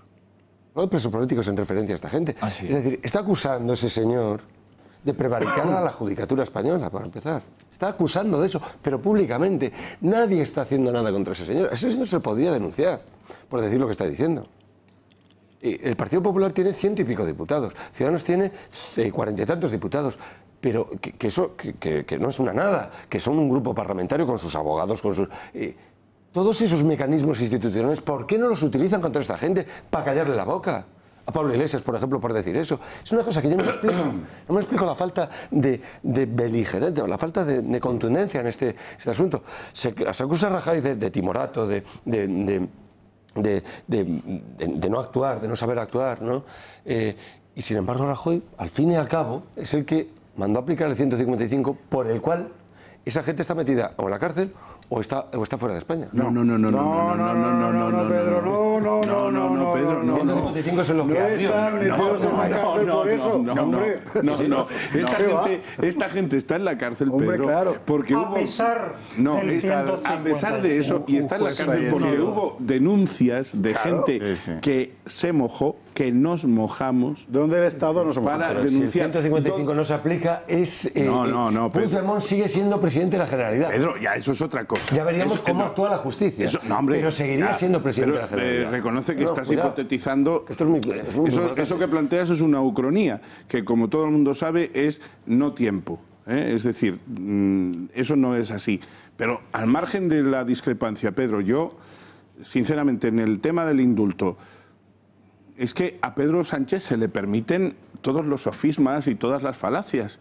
Porque ese señor está hablando de que no hay una sentencia todavía. Es como si se estuviera pidiendo o exigiéndole que no conceda el indulto a unos señores, y que yo sepa de lo que se trata, si lo hicieran bien quienes le están haciendo ese apretón, es de, ya que la legislación en materia de indultos pues viene de muy atrás, es más que centenaria ya, de lo que se trataría es de hacer una buena regulación, hacer una proposición de ley diciendo, mire usted, yo lo que quiero, como ha dicho Javier, es que si alguien entra en la cárcel, un político entra en la cárcel por eso, si lo quieren decir así, que yo no digo que lo comparta, porque eso es otra cuestión.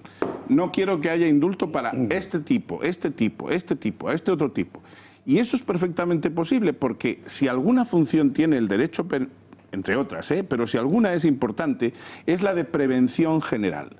Y si hubiera eso, si existiera una legislación del ámbito penal, como es en definitiva una legislación accesoria a la del indulto, si existiera eso, efectivamente cumpliría una función preventiva general que el señor Sánchez no tendría capacidad de utilizar el sofisma o la falacia esta de decir que aún no hay sentencia. No sé si me he explicado. Sí, pero entonces le quitarías al gobierno de la mano la libre, iba a decir arbitrariedad, la discrecionalidad si quieres, sí, ¿verdad? Del indulto. Ojo, claro. Que yo personalmente, y aunque se escandalice alguno, en este tipo concreto de delito, por mojarme, en este tipo, tú has hablado, Pedro, y creo que con propiedad, de que efectivamente los indultos o las amnistías en ocasiones pueden servir, ya sabemos que en España no existen amnistías legalmente, pero los indultos pueden servir para pacificar, en un momento determinado pueden cumplir una función.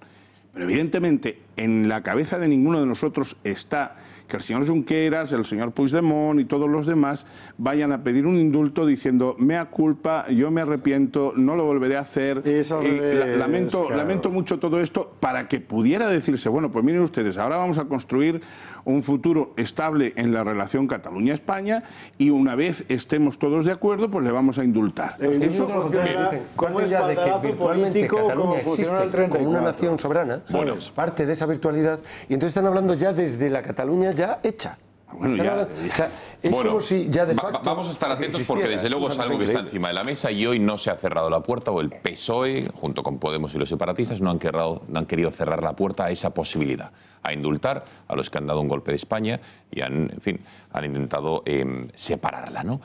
Vamos a seguir avanzando porque son las 11:17 y me gustaría hablar de otro de los grandes anuncios que ha hecho hoy el Partido Socialista, en boca de su secretario general y presidente del Gobierno, Pedro Sánchez. Saben ustedes que no está consiguiendo el apoyo necesario que le gustaría del separatismo para aprobar las cuentas, los presupuestos. Ayer el ministro Ábalos no descartaba un superdomingo electoral, ¿no? El 26 de mayo, coincidiendo con las elecciones municipales, autonómicas y europeas. Pedro Sánchez luego salía en rueda de prensa diciendo, oigan, el señor Ábalos ha dicho una cosa que es de perogrullo, que la potestad de convocar elecciones es de una sola persona, yo y yo, ¿no?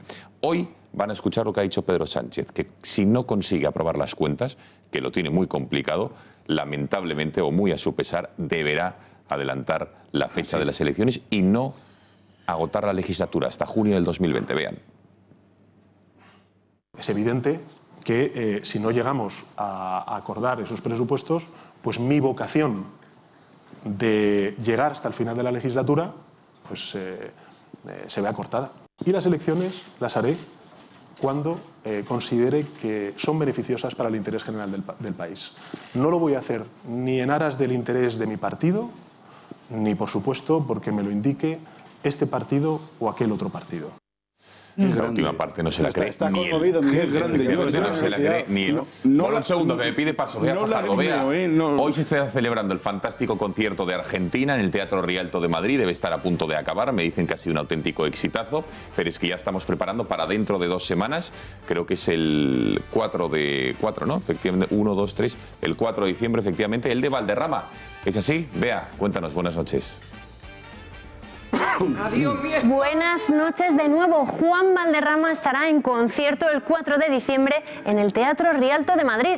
Representará Bajo el ala del sombrero, la vida contada y cantada de Juanito Valderrama. Un espectáculo de cante, copla y baile lleno de emoción. Pueden comprar sus entradas en las taquillas del teatro, en entradas.com, en butacaoro.com, en elcorteinglés.com y en el 902-488-488. No se pierdan este espectáculo único. Adiós mi España querida, dentro de mi alma te llevo metida.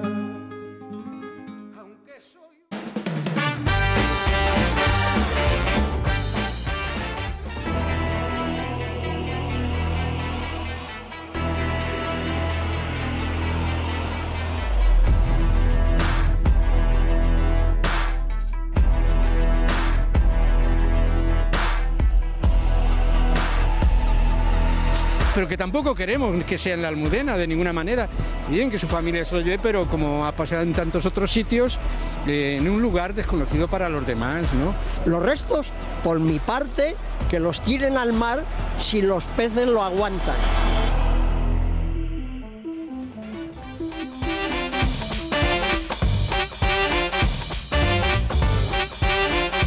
11:24 de la noche, aquí seguimos en el Gatalagua. Hemos escuchado antes de la publicidad esas palabras de Pedro Sánchez diciendo que, oigan, que se va a ver obligado a no cumplir su sueño de agotar la legislatura en el caso de no aprobar los presupuestos. Y como muy probablemente no los vaya a aprobar, ¿pero qué, Miguel? Pero que lo va a hacer en interés de España, no de su partido, ni de él mismo. Vamos, a mí me ha dejado lagrimeando. ¿Sí? Sí, pero le puedes quitar el lagri si quieres. Exactamente. Porque de verdad... Se necesita tener caradura, de verdad, señor presidente. Bueno, pues la respuesta de quien decía, su socio de gobierno, Pablo Iglesias, al respecto de un posible adelanto electoral, que según lo que dicen las encuestas, de ser ciertas, porque ya nadie se las cree, Pablo Iglesias se vería perjudicado por un posible adelanto electoral, ya que Pedro Sánchez está gozando de lo que es el poder, ¿no? Y la novedad de una persona que antes de la moción de censura era la tercera, incluso cuarta opción política al PSOE. Llega a la Moncloa y se ha situado en primera posición. ¿Cómo somos los españoles? Bueno, vean lo que dice Pablo Iglesias. Si un gobierno con 84 diputados pierde la mayoría parlamentaria, no puede ni siquiera aprobar los presupuestos, pues es muy difícil mantenerse y no convocar elecciones. Si el gobierno no se remanga un poco y no se esfuerza en lograr los apoyos para que salgan los presupuestos adelante, es muy complicado agotar la legislatura y es probable que tengamos elecciones muy pronto. Y ya por último, antes de dar paso a los miembros de la mesa, vamos a hablar también, me gustaría introducir el asunto del voto útil. ¿Qué va a ocurrir en España? ¿Qué está ocurriendo en Andalucía? Saben ustedes que todas las encuestas ahora dicen que la derecha está dividida, que habría que aunar el voto en una sola formación, ya fuera sobre todo el Partido Popular y si no, pues Ciudadanos, pero en ningún caso a Vox. También en su momento la izquierda estaba dividida, se creó desde el gobierno a Podemos de alguna manera para dividir el voto al PSOE. ¿Afecta o no afecta? Fíjense la reacción furibunda estos días del Partido Popular o varios de sus miembros contra Vox, diciendo que es tirar el voto a la basura en Andalucía, votar a la formación que preside Santiago Abascal. Vean y empezamos el debate. Tal vez muchos crean que en Andalucía no hayan encontrado un candidato capaz de cambiar la suerte de los socialistas, y es que el PSOE lleva 40 años teniendo el poder en la comunidad más poblada de España. Es por ello que durante todos estos años el mayor temor de los populares es ella, Susana Díaz. ¿No le deja a Susana Díaz que tome medidas o es que no las quiere tomar? Sin embargo, parece que estos temores ya solo forman parte del pasado. Desde que los líderes andaluces comenzasen su campaña electoral en el Partido Popular, se repite un eslogan asumido por Pablo Casado y el candidato andaluz Juanma Moreno. Solo tú garantizas el voto seguro, el voto fuerte, el voto útil. Solo tú garantizas que no acaben todos los demás apoyando a quien ya han apoyado siempre, al Partido Socialista. La irrupción de Vox, que se ve con alarma en las filas populares, ha hecho que las aparentes buenas relaciones con la formación de Santiago Abascal se haya convertido en una guerra electoral.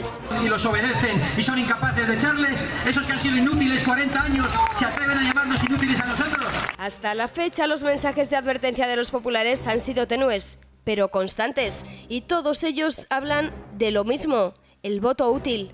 Es evidente que si los que van a tirar el voto apoyando a Vox decidieran votar al PP, los días del PSOE en la Junta de Andalucía estarían contados. Y una vez más, Hernando advertía. Por lo tanto, votar a Vox es otra forma más de ayudar a los socialistas, ya sea Pedro Sánchez o Susana Díaz. No votar también. También Javier Maroto se sumaba a las advertencias de Hernando y lo explicaba así. Es así de real. Un voto claramente a la derecha puede acabar ayudando a un partido claramente a la izquierda. Y de la importancia del voto útil también habla Pepe Ortiz, el cabeza de lista del PP en Cádiz, quien, sin tapujos, advertía que votar a Vox es tirar el voto a la basura. Ciudadanos no permitió que el PSOE siguiera gobernando. Votar Vox es quitarle votos al PP y dárselos por el sistema DORT al PSOE. Tú verás. Bueno, a ver, Asís. Hernando, Maroto, Moreno Nocilla, toda esta gente es la que junto con Casado, y Catalá están lastrando las posibilidades del Partido Popular en las elecciones. ¿Ahora Casado también? Te has equivocado, has dicho con Casado. No, ¿Querías decir con Soraya? Quería decir con Catalá, que están lastrando las posibilidades de Casado. Decía alguien, el otro día hacía notar a alguien que en los partidos parlamentarios el candidato más brillante, el candidato más formado en los partidos parlamentarios era Teresa Rodríguez. Toma ya. Toma ya. Y excluyo... ¿Y eso quién lo dice? En el debate del otro día. No, el más formado, el que tiene más formación, el que tiene más nivel profesional, cultural. Es decir, no sé, Moreno Nocilla, que es el experto en protocolo, me parece, lo cual respeto enormemente, pero no. Por cierto, he dicho parlamentarios y no he excluido, por lo tanto, al candidato de Vox, que es un magistrado. Pero es curioso que se parta del hecho de que hay unos votos que ya son definitivos. Que ya está, o sea, claro. Tú no ofreces en el discurso nada absolutamente, ya está dado todo. Es decir, no se exige el político a sí mismo el tratar de precisamente atender a esa sociedad política, en este caso no es una región, ¿no? Pero atender a esos intereses y tratar de conformar un voto. Es decir, tratar de establecer un discurso que esté sólido, que esté fundamentado, y después te votan o no te votan, ya veremos. Pero tú fundamentas, estableces, estudia, lo que decíamos antes, estudia, haz un discurso potente y después ya veremos si te votan. Pero aquí el discurso potente está, cuidado, que en los votos que ya tenemos, que no se sabe por qué, pero ya los tenemos, porque no hemos hecho nada para establecer esos votos, ya los tenemos, pues como venga una fuerza, un elemento que se parezca mucho a nosotros, nos va a quitar votos. Son nuestros, son nuestros. Esta patrimonialización del voto, tan estúpida porque no ofrece nada. Pero no es estúpida, Pedro, más que capturar. Tiene una base antropológica muy clara, que es el voto tribal. Exacto, por eso funciona desde hace 40 años y que además los dos partidos mayoritarios han utilizado a su conveniencia con el beneplácito del sistema, porque además permitía neutralizar precisamente a sus tribus. Quiero decir, la política de privatizaciones, de concentraciones bancarias, etcétera, la empieza el PSOE, no la empieza el PP. Y la consagración de la nueva antropología progresista la hace el PP, que la empieza el PSOE. Es decir, que en cierto modo los partidos tribales se han convertido en neutralizadores de sus respectivas bases, ¿verdad?, para que el sistema funcione. ¿Dónde está la cuestión? Termino enseguida, Javier. Espera, vamos a ir terminando fragmentariamente y luego vamos a... Termino ya, precisamente, si quieren combatir a Vox, que combaten en el discurso, en los fundamentos de lo que se está diciendo. Ahí es donde tiene que combatir. Ahí es donde no pueden combatir. Y ahí es donde no pueden. Pero no pueden combatir. Por eso ellos quieren impotentes ahí el voto tribal. Claro, por eso tienen que recurrir al voto tribal, que es que como no gane yo, va a ganar el malo. Claro. De lo que tienen que darse cuenta, y en el PSOE también, y yo creo que se han dado cuenta, es de que en España eso se ha acabado ya. Es decir, el gobierno de Sánchez será todo lo ilegítimo que tú quieras, pero es verdad que refleja una mayoría social determinada. Frankenstein, pero la refleja. Y del mismo modo hay enfrente otra, que es una mayoría compuesta seguramente. Tendrán que acostumbrarse todos a pensar que ya no basta el sistema mental, por utilizar este tropo exagerado de Rafa Hernando, para convencer al prójimo de que tiene que votarte, porque es que precisamente ver a Rafa Hernando es el mejor argumento para no votar nunca más. La guinda, permíteme centrarte el balón, que la guinda es que los partidos políticos, lejos de encauzar la participación de los españoles, lo que hacen es monopolizarla e impedir la participación de los españoles en política, impidiendo que quien no pase por determinadas horcas caudinas... pero mira, aquí yo vi el debate el otro día. Pero un segundo, Xavier, por no descentrarnos, de verdad, yo lo que quiero es al espectador que nos ve, que su cuñado, que él mismo, que cualquier persona en Andalucía o en las generales que probablemente se adelanten, que esté indeciso, dubitativo y que digan, oigan, aquí el objetivo es echar a Susana Díaz o a lo mejor es echar a Pedro Sánchez. Votar a Vox es, como dice el PP, un voto inútil que va a hacer que se perpetúen, sí o no, que ese es un poco el debate y la acusación que hacen. Pero es que, vamos a ver, no todo el mundo piensa en clave de voto útil o no, es absolutamente legítimo explorar otras opciones que te convencen programáticamente más. Yo escuché los programas que exhibían ante la población y eran lamentables, con un añadido. Es cierto que Susana es una gran política cuando va a los mercados, cuando va a las calles, cuando se agarra el brazo de las señoras. Los otros. El problema es que el Partido Popular, que ahí le duele y por eso están tan nerviosos. Hay un nerviosismo inenarrable en el Partido Popular. ¿Por qué? Porque el mecanismo de decisión de llevar a su candidato a las elecciones y ofertarlo a la sociedad andaluza como el cambio, el árbitro del cambio, es lamentable. O sea, este tío huele a muerto. Y el andaluz y el español. Es muy de oler quién va a perder estas elecciones y no votar a quién va a perder esta. ¿Qué programa lleva? Pues ya está 4 años, no sé qué ha hecho estos 4 años. ¿Cuál es su activo político? ¿Qué ha gestionado? Nada. Bueno, y entonces intelectualmente, ¿qué? Hombre, pues sí, mira, sí, ¿sabes? Fue vocalista de un conjunto que se llamaba Lapsus Psíquico. Lapsus psíquico. Era premonitorio todo aquello. Uno que nació en los años 70. Javier Casado no pudo cambiarle. Uno que viene de lapsus psíquico. Casado no pudo cambiarle. Pero escúchame, no pudo cambiarlo. Vale, pues. No, te digo para que se ilustres. Pero con eso no se puede ganar unas elecciones, es evidente. Bueno, entonces, por poder podía, otra cosa es que no quisiera. Que poder materialmente lo podía haber hecho. Otra cosa es que. Tiene las mismas posibilidades. No se atrevió, de acuerdo. Tiene las mismas posibilidades de ganar que Juan Marín. Exactamente las mismas, o sea, ninguna. ¿Por qué no pudo cambiarlo? ¿Por qué no pudo cambiarlo? Porque estaba a puertas de un plazo de un candidato ya proclamado, porque tenía que dar un golpe de mano en un partido, en una organización que no controlaba, que controlaba en ese momento el socialismo, y te lo concedo, porque no se atrevió. Justo lo que hicieron los que colocaron a Moreno Bonilla. No iba a ir ahí, iba a ir al paso previo. Porque es que resulta que quien eligió a Moreno Bonilla no fue exactamente la militancia de base del partido. No, por supuesto. Fue la cúpula. Claro. Es decir, fue la estructura neofeudal que colocó al cacique virreinal... Cortijera. No, tampoco lo vistamos Cortijera. Guárdame esto, niño, guárdame la vaca. A ver, Miguel, que todavía no te hemos escuchado al respecto de esto del voto útil, que solo se habla del voto útil. Me sorprende a mí me sorprende que os sorprenda esto, porque, no, hombre, no por nada. A mí me sorprende que te sorprenda que nos sorprenda. Pero es que, hombre, ha habido ya muchas campañas electorales, hemos asistido, sobre todo los que pasamos de los 60 años, hemos asistido ya a muchas campañas electorales. La apelación al voto útil... No sé a quién te refieres con lo de los 60 años, ¿eh? A ti. Ah, vale, bien. Pero como salta a mi vista, por lo menos, no sé si a la vista de los demás. Pero, hombre, el voto útil lo hemos escuchado muchas veces en muchas campañas electorales. Ahora, ¿el PP lo utiliza con relación a Vox? Normal. Lo único que ocurre es que yo, no sé, a mí es que me parece todo tan esperpéntico. ¿Os habéis referido a Moreno Bonilla? Que tú has dicho Nocilla, pero... Moreno Nocilla es un hallazgo... Creo recordar que de Federico Jiménez Los Santos. Está bien. Bueno, pues habéis referido a él. Si os fijáis, Pablo Casado se está dejando la piel, eso me parece a mí, en las andaluzas. ¿Por qué? Pues porque él sabe perfectamente que su candidato no cicutrina, no funciona. Lo que tiene que hacer Vox es pues seguir con su campaña, no tomar referencias de eso del voto útil y todo lo demás. Pero claro, efectivamente.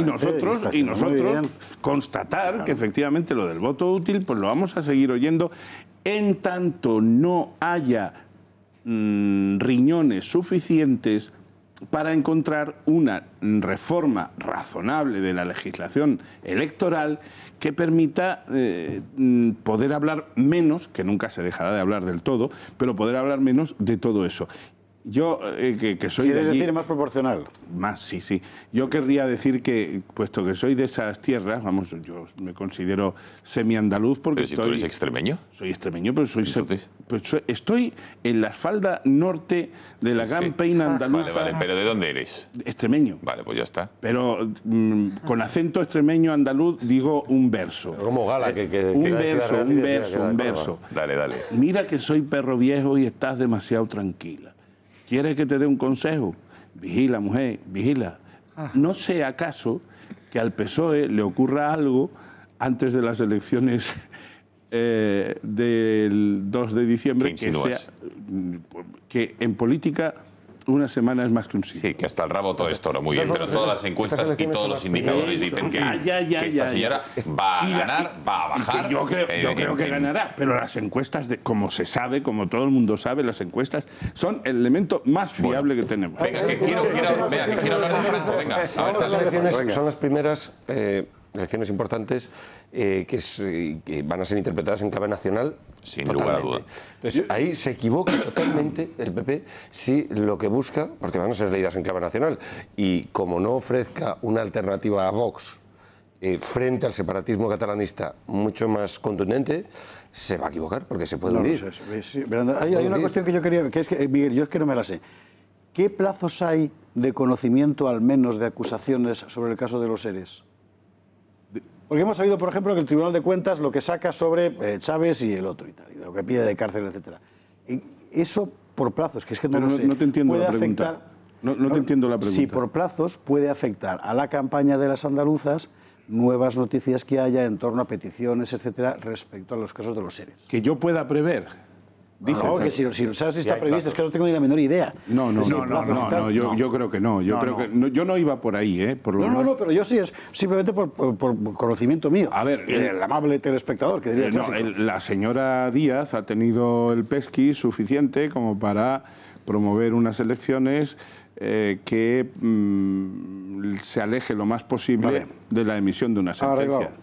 Eso es lo que... Ha quedado clarísimo. Bueno, venga, y vamos a hablar de Franco, porque hoy es 20N. 20 de noviembre, hace 43 años, ¿no? Si no me equivoco, que moría Francisco Franco. Yo creo que ha sido una de las conmemoraciones más multitudinarias. Incluso ya venimos desde el verano, porque con este empecinamiento de la izquierda de estar hablando todo el día de los muertos, de reabrir heridas en vez de dejar la historia como está, y esa reconciliación que ya se respiraba en las calles de nuestro país, pues ahora la gente de alguna manera está alta. Ya sea por motivos de nostálgicos del franquismo, por turistas, por gente curiosa, por lo que sea, el Valle de los Caídos está a reventar, la hospedería también, los índices de afluencia mayores que nunca, incluso las efemérides que se han producido en Madrid y en sus aledaños también han sido mayores que nunca. Vamos a ver lo que está haciendo el gobierno y los efectos colaterales que está teniendo, insisto, en los detractores,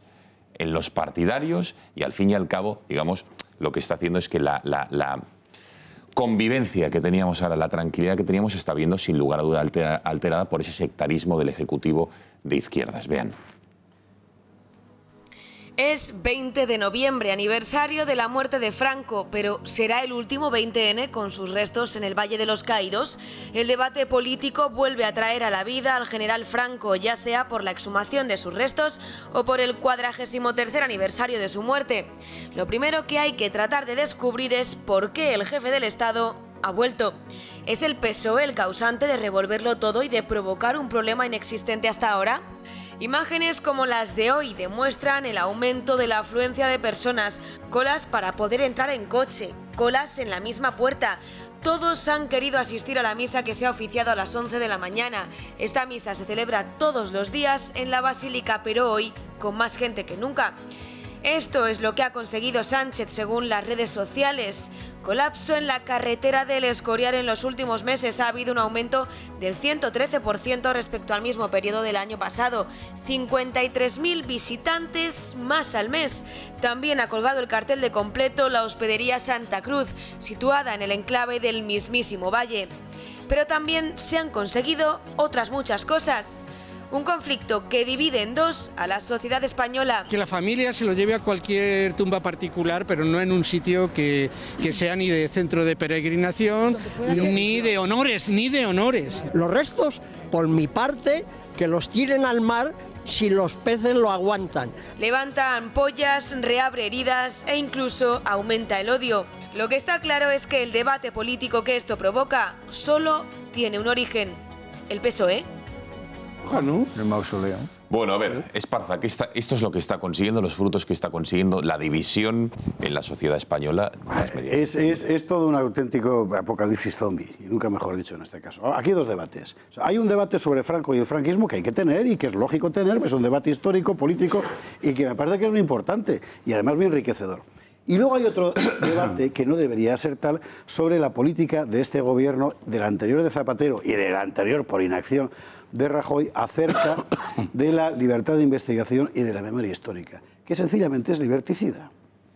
Es decir, lo que es de locura es que tú, puesto que no eres capaz de hacer una política de izquierdas convencional para calmar a tus bases, razón por la cual Podemos crecía en votos, finjas una política de ilusión revolucionaria, con los costes que tiene respecto a la convivencia en el resto de España, resucitando una guerra que todo el mundo había dejado atrás ya, la inmensa mayoría de los españoles desde hace muchísimos años, Y para que no te salga mal el tiro, pero no te salga el tiro por la culata, encima pretendas aplicar una legislación que abiertamente persigue y condena al que quiere estudiar objetivamente un periodo histórico, que es el gran problema de la ley de memoria histórica. Hoy, decía el Gobierno, y me parece que vale la pena, lo resumo muy rápidamente, creo que vale la pena tenerlo aquí, que anunciaba que iba a incautar no sé cuántos documentos de la Fundación Francisco Franco. Bueno, ¿por qué? Supuestamente porque falta un documento, mejor dicho es un documento en blanco, en el que ahí sería el documento en el que se habían borrado los dineros ocultos del dictador. Es una pamema, es mentira. Todos esos fondos son de libre acceso público desde que, estando yo en el Ministerio de Cultura, por cierto, con Luis Alberto de Cuenca, acordamos su digitalización con la Fundación Francisco Franco. Y así se acabó una anomalía absoluta que era que era un archivo importante, no accesible, y desde entonces es accesible a todos los investigadores. Bueno, y todo se conoce ya. Como se conocía en el archivo de Salamanca, el archivo de la Guerra Civil. El archivo de la Guerra Civil de Salamanca se expolió a conciencia para privarlo de documentos que comprometían muy claramente al Gobierno de la Generalidad en la brutal represión masiva durante la Guerra Civil en Cataluña. Ahora están en la misma operación. Lo mismo hizo el Gobierno Zapatero cuando aparecen de repente las memorias de Alcalá Zamora, que según Alcalá Zamora la robaba Venceslao Carrillo, padre de don Santiago, de una caja del Credit Lyonnais en Madrid, donde daba cuenta de lo que había sido la dinámica golpista del Frente Popular en el 36. Bueno, todo eso es de una enorme importancia, porque significa que tienes un gobierno que deliberadamente, 1, machaca la memoria, 2, miente, 3, pretende meterte en tus libertades intelectuales básicas para que conozcas la verdad. Y a mí eso me parece de una gravedad extrema. Luego está además el hecho de que un gobierno incapaz de gobernar el presente apele a reinventar el pasado para controlarte mejor. Esto ya entra en el terreno de la psicopatología, que es donde estamos. Esto no es nada inocente y es una cosa internacionalmente orquestada y conocida al hilo de un sociólogo portugués relativamente poco brillante, Boaventura de Sousa Santos. Este tío se inventa el Foro de Sao Paulo. El Foro de Sao Paulo ha sido muy influyente, determinante en esto que podríamos llamar el socialismo del siglo XXI, que es como les gusta llamarlo a ellos. Claro, en América esto es fácil porque tiras del indigenismo, de la revisión histórica de los derechos de los mapuches, los no sé qué, las dictaduras, lo que han hecho las dictaduras, y el gran bloque innovador que va a sustituir a los obreros, porque ya no hay obreros allí, porque no hay industria, y en Europa por lo mismo, pues los gays, las lesbianas y no sé, y el revisionismo histórico. Esos son los 3 pilares del socialismo del siglo XXI, y lo exportan. Este hombre es portugués, por cierto, no es brasileño. Lo exportan con mucho éxito pues, a España, donde las 3 cosas son los 3 nuevos frentes de combate de la izquierda en términos políticos, tanto del PSOE como, sobre todo, de Podemos, que están impregnados de este nuevo faro. Sí, bueno, no solo Sousa, pero vamos. La hegemonía cultural, el predominio cultural. Pero el mecanismo ideológico de acallar a través del espantajo del franquismo, de la acusación de franquismo, de la acusación de facha, es anterior. Es decir, aquí yo creo que el gobierno, la táctica del gobierno es una táctica electoralista de remover el franquismo, digamos, como movimiento social, y entonces se empiezan a mover una sociología que hay detrás que estaba muy arrinconada socialmente, pero empieza a removerse, y eso le interesa al Partido Socialista de tal manera que cuando en el combate político el único discurso que tiene el Partido Socialista es el de facha, es el de espetar, el de descalificar, porque no tiene un discurso para enfrentarse al PP, un discurso, digamos, desde el punto de vista desde el punto de vista, pues pongamos por caso económico, es decir, de tu construcción social tú no puedes construir ya, desde el punto de vista político, ¿qué tiene que ofrecer al PP? Sobre todo cuando el PP no tiene nada que ofrecer frente al PP. ¿Qué distinción puede ofrecer frente al PP? Pues no tiene mucho. Entonces tiene que crear una especie de elemento más o menos sociológico detrás que esté circulando, una especie de zeitgeist, una especie de espíritu del tiempo, que justifique que cuando el Partido Socialista, los miembros del Partido Socialista, Podemos, etcétera, acusen de facha, hay algo detrás que tenga profundidad, digamos, social. Es decir, porque si no, la palabra facha terminará hueca. Pero controlar el pasado es trasladar esas categorías, crear los buenos contra los malos y trasladar esas categorías a la identificación política actual. Ese caldo de cultivo de diferencia sociológica, de escisión sociológica, de lucha sociológica detrás, porque políticamente, desde el punto de vista político, el franquismo no existe. No existe, no hay un proyecto político en ningún partido que busque restaurar el franquismo. Eso no es verdad. No, pero Pedro, es que el franquismo ha creado... Vamos a ver. La transición, esto hay que repetirlo muchas veces, yo lo repito una y otra vez. La transición comienza mucho antes. Pero quiero decir, la democracia en España viene de una ley de reforma política aprobada por las Cortes franquistas. Conforme a esa ley de reforma política se convocan unas elecciones en la cual, en el año 76... la ley de reforma política, y con esa ley se convocan las elecciones del 77, en el cual están representados desde la extrema izquierda hasta la extrema derecha y todos los partidos políticos. Quiero decir que mientras la derecha y mientras la sociedad española siga negando algo, que es que el franquismo pasó de ser un régimen nacido de una guerra civil, una dictadura autoritaria en el año 39-40, fue evolucionando junto con la sociedad española, y en el año 75 todos estaban listos esperando el hecho biológico, es decir, la muerte de Franco, estaba lista la sociedad española y estaban listos todos para un régimen democrático, régimen que sellaron con la ley de reforma política las Cortes franquistas. Es la negación y ya está, eso es la evolución. El franquismo se cierra ahí políticamente. Entonces, como eso no puede aceptarlo la izquierda, quiere recrear una guerra civil para trasladar esas categorías de buenos y malos a la sociedad actual y dominar la derecha. Los principios fundamentales del franquismo, precisamente lo que no hay en esos principios es las asociaciones políticas, que es lo que se hace en la ley del año 76, las asociaciones políticas. ¿Cómo el franquismo articulaba la soberanía nacional, el concepto de soberanía nacional, cómo se quedaba representado? A través del sindicato, corporativismo, sindicato, la familia y el municipio. Estos eran los mecanismos de socialización política, de definición política del franquismo. ¿Qué es lo que hace la democracia? La transición, la diferencia fundamental con el franquismo está ahí. De nuevo, lo que volvemos otra vez al principio del debate. Los partidos políticos, esa es la esencia de la democracia española. Pero yo creo que que es la ruptura absoluta y total con el franquismo. Pero yo creo que a vuestro análisis, que me parece muy pertinente y muy oportuno, le falta un ingrediente.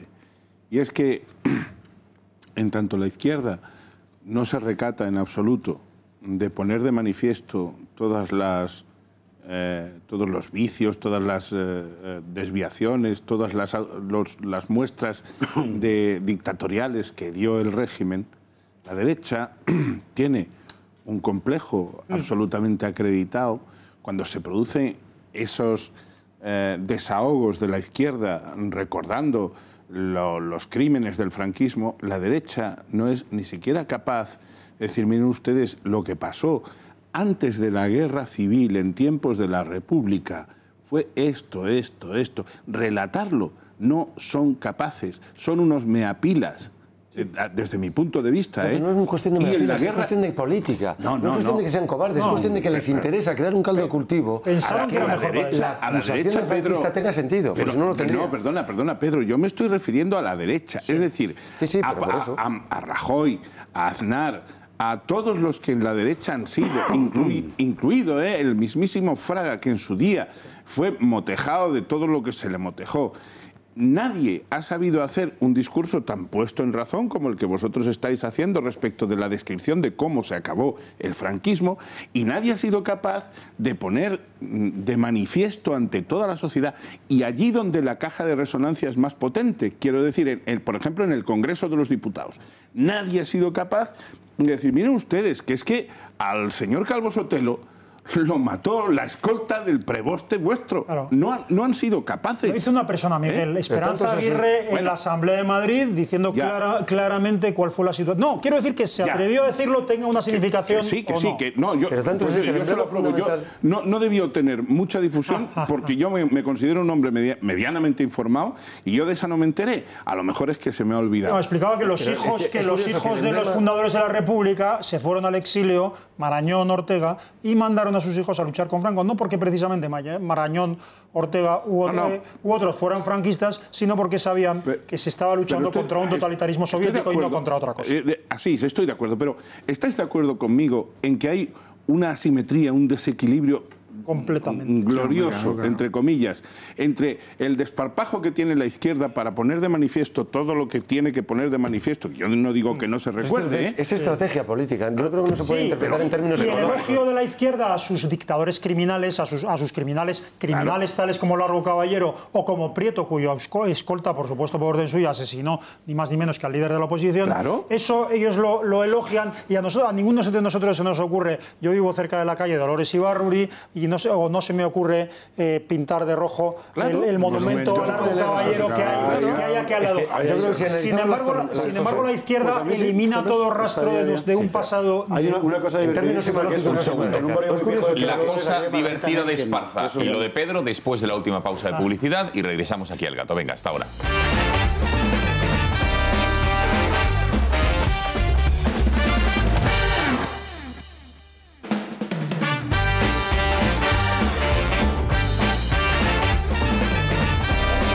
Quedan 3 minutos para medianoche, aquí seguimos en el Gato. Venga, lo prometido es deuda. La anécdota divertida que quería decir Esparza, también la reflexión un poco más seria de Pedro, y le recuerdo un par de actividades del Club de Amigos. Venga, Esparza. La anécdota divertida era que en un barrio pijísimo de Torrelodones hay una calle Margarita Nelken, que es la carnicera esta del preparacuellos, en fin.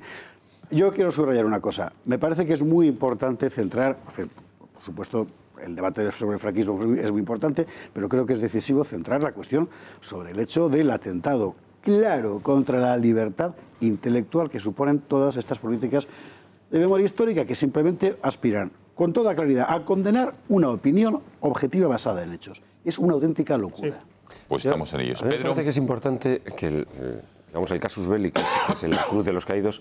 La cruz no es un emblema franquista, precisamente. Yo creo que eso es importante. Es decir, que no es una... Si uno pasa por ahí y no tiene ni idea de lo que ha sucedido en España en los últimos 40 años, ¿de dónde deduce que eso es un símbolo de la victoria franquista?